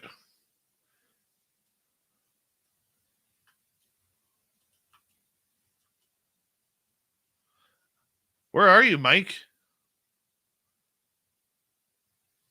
I think I've asked you this before.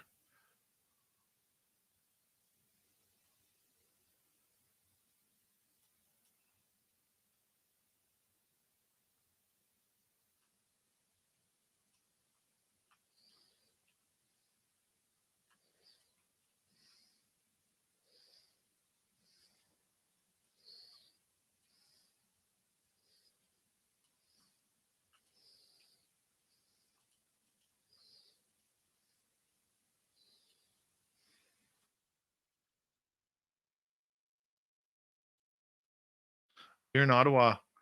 I'll just stroll up to Justin, get him to sign it off.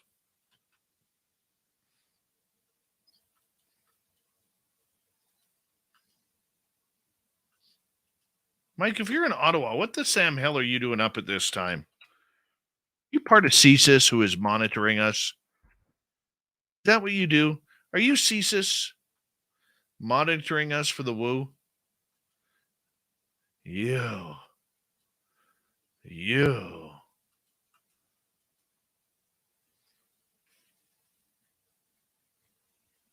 No politics outside of insulting Justin Trudeau. That is the chat room rules. Just an FYI on the update. Canadian Security Intelligence Service.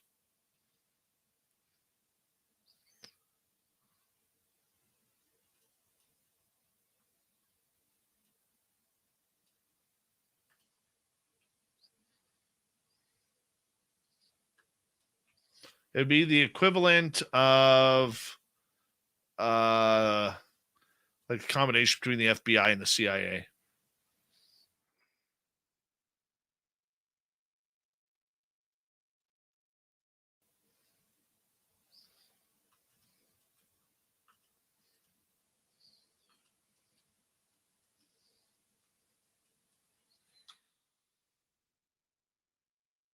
So you didn't find Pornhub, you found Pork Hub. Pork Hub.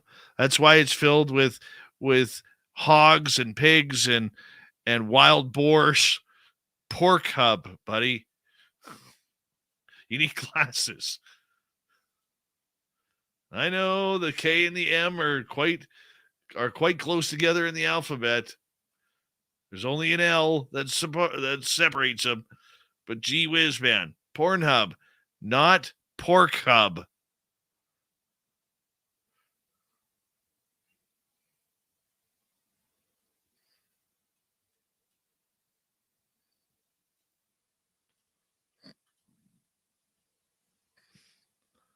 I don't know if Pork Hub is a real site, but it should be. Somebody check on that for me.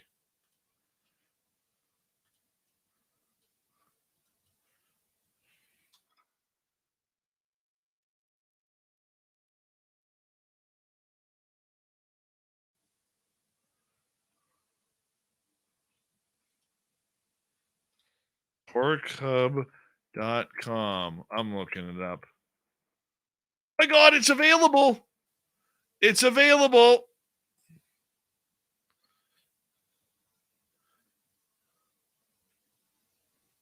The owner of this domain is offering it for sale for an asking price of $49,880. That is hilarious. That is hilarious. Guy wants 50 grand American for porkhub.com. The things we could do with Pork Hub. Sweet Tony D, what's happening? Putting videos of bacon on there. Pork loin. Oh.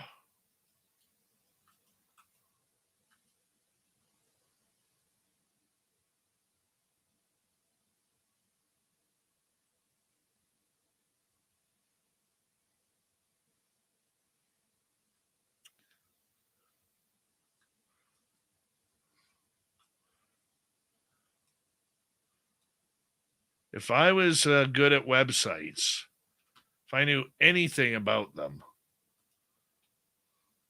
I would totally go there. I'd figure it out like porkhub.org or something.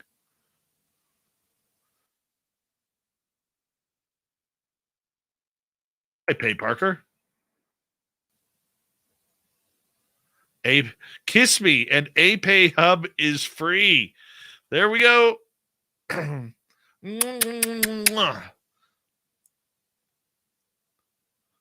Absolutely, majorly. We could do unidentified aerial pork. When pigs fly, my friend, when pigs fly, that actually works.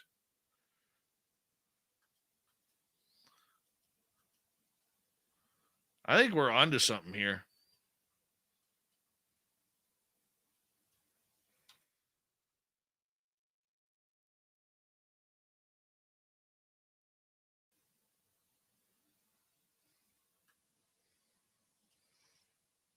We could be onto something big here.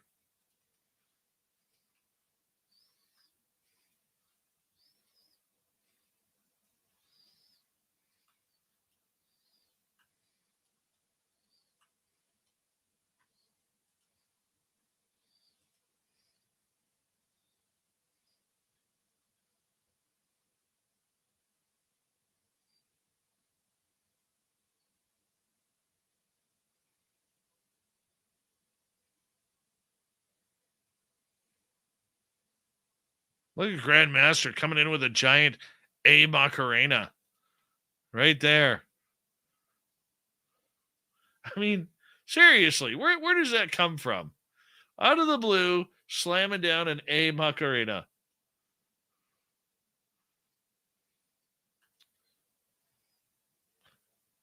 Oh, that's a highlight. Don't want highlights. Let's go to Tau. Oh, drunk wildebeest are entering Tau. Coro has a bunch of African buffalo in them. Well, that's a highlight. Why are we highlighting everything? We need live. Oh my God, you people are driving me nuts. Tembe! Just 2 elephants. Hold on. I'm looking here, people. Shalati Bridge? Nothing. It's a pretty bridge, though.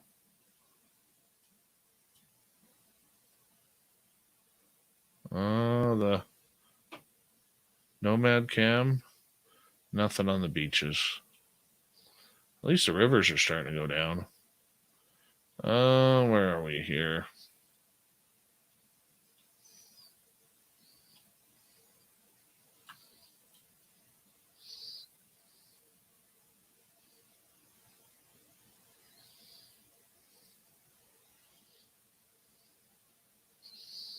What the Sam Hill is this?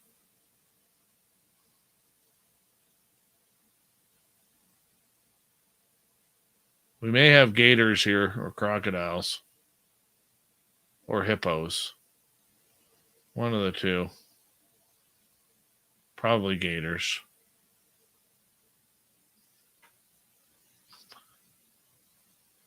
You guys help me out with this. Let's figure this one out.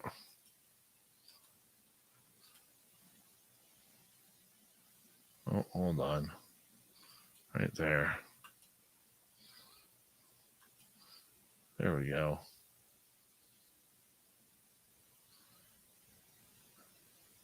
I don't know what that is. Don't know what that is.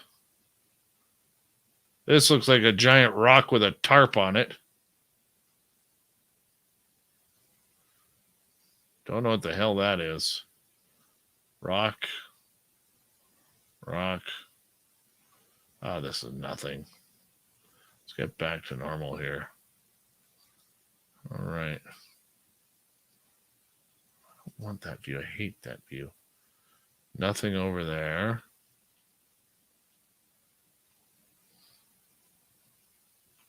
Try cat eye.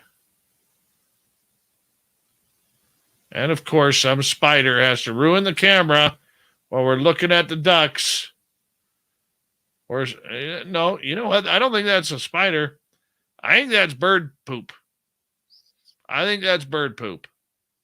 Either way, we're changing. Rosie Pan, what do you got for us? A bunch of little birds. No hippopotamus. Camera's in the wrong area. Who's working that camera today? Terrible angles. Terrible. Let's see what else we got here.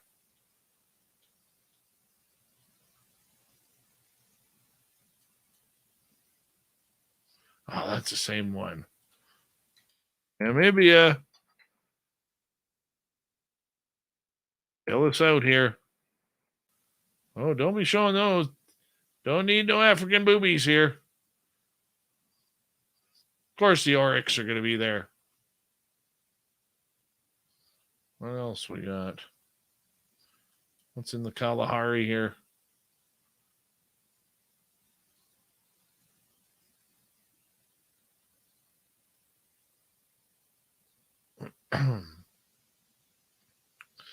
Apparently they're offline. Oh, we haven't seen this angle yet. What we got going on here? What's going on here? Fast moving water. You know there's stuff in here that totally wants to kill you. crocodiles, alligators, fish with giant fangs, hippopotamuses, snakes. Yeah, I'm done here. That one just pissing me off now.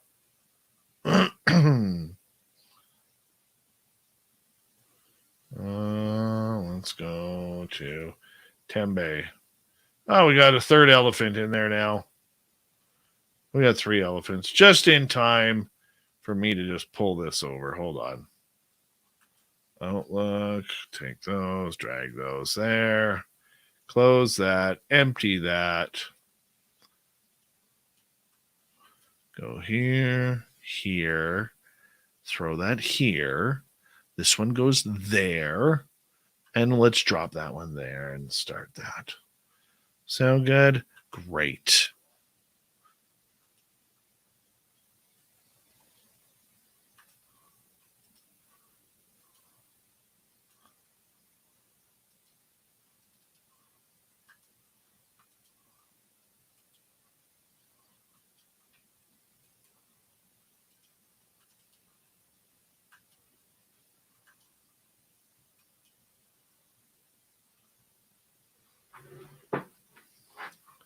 I'll be back in a moment. Hey, Macarena. All of them would, Deb. They're savages that way.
All right.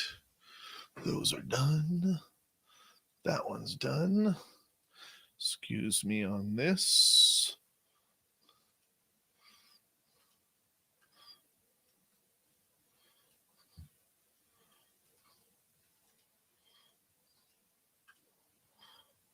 Oh, look at this one. Just dropping a deuce right there. Right there. Isn't that pleasant for it? Oh, man, what a dozer. Just, oh. I wish I had some reading material. Oh, look at this. There's some chiclets on the ground over here. I'll eat those after I finish up the deuce, freshen my breath a little bit. Oh, yeah. What a pig. He deserves to be on Pork Hub for that.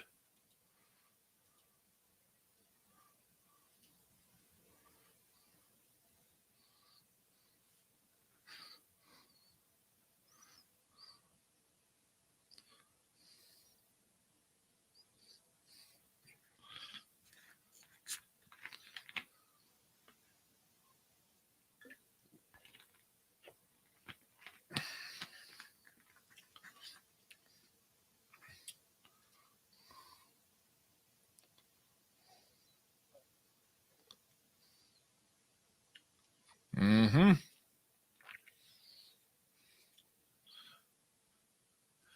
Tomorrow night on the show, Sheila Kitchens is going to join us. Now, she's not a household name, but this lady is literally coming out. I met her through Super Quest in the chat room.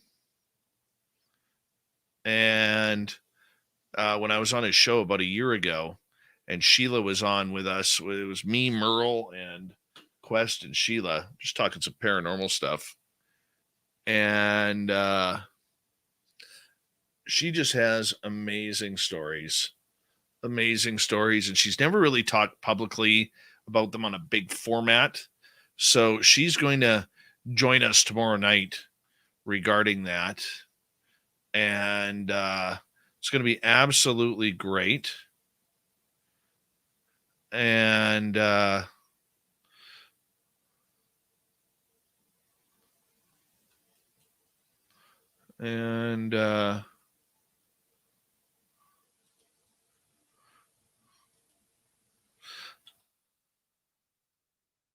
we're looking forward to it. I love these types of stories. Brian Dodd, how you doing?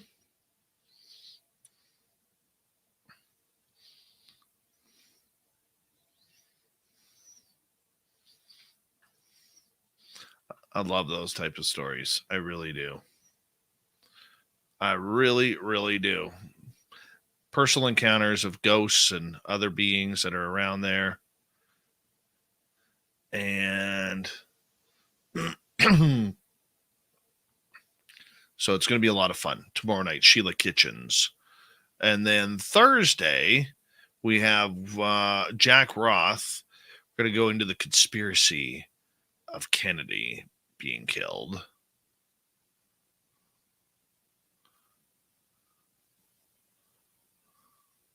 And then Friday, we round it out with our man, R. Keith Andrews, who I know you all know and love.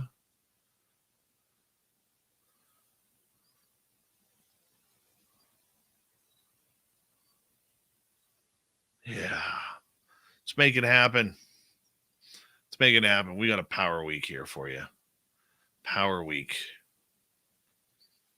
It's going to go well.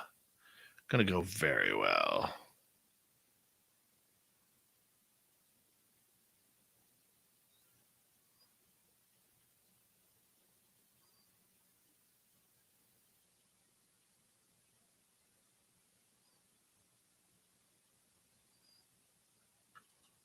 All right.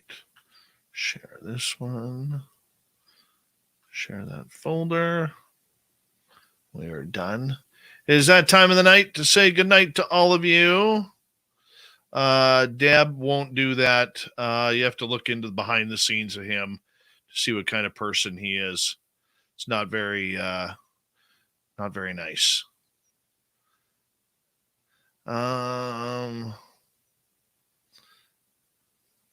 Yeah. Good night to all of you. Thank you to our super chatters tonight. Deb, Mike ×2, Kira ×2, Caitlin, Atlantis, Louie ×3, Jenny, Monica, Carlito, Vaughn, Pam, Cat Chaser, Dutch UFO, and Maddie for the super chats. Good morning, Gemma Jackson. How are you? Good to see you. Thank you for liking Bill Bean's work. We'll see you all tomorrow night, guys. Same time, same place. And I will be here. Good night.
Stay healthy, my friend. You too. You need bail money, give me a call. Always, Dad.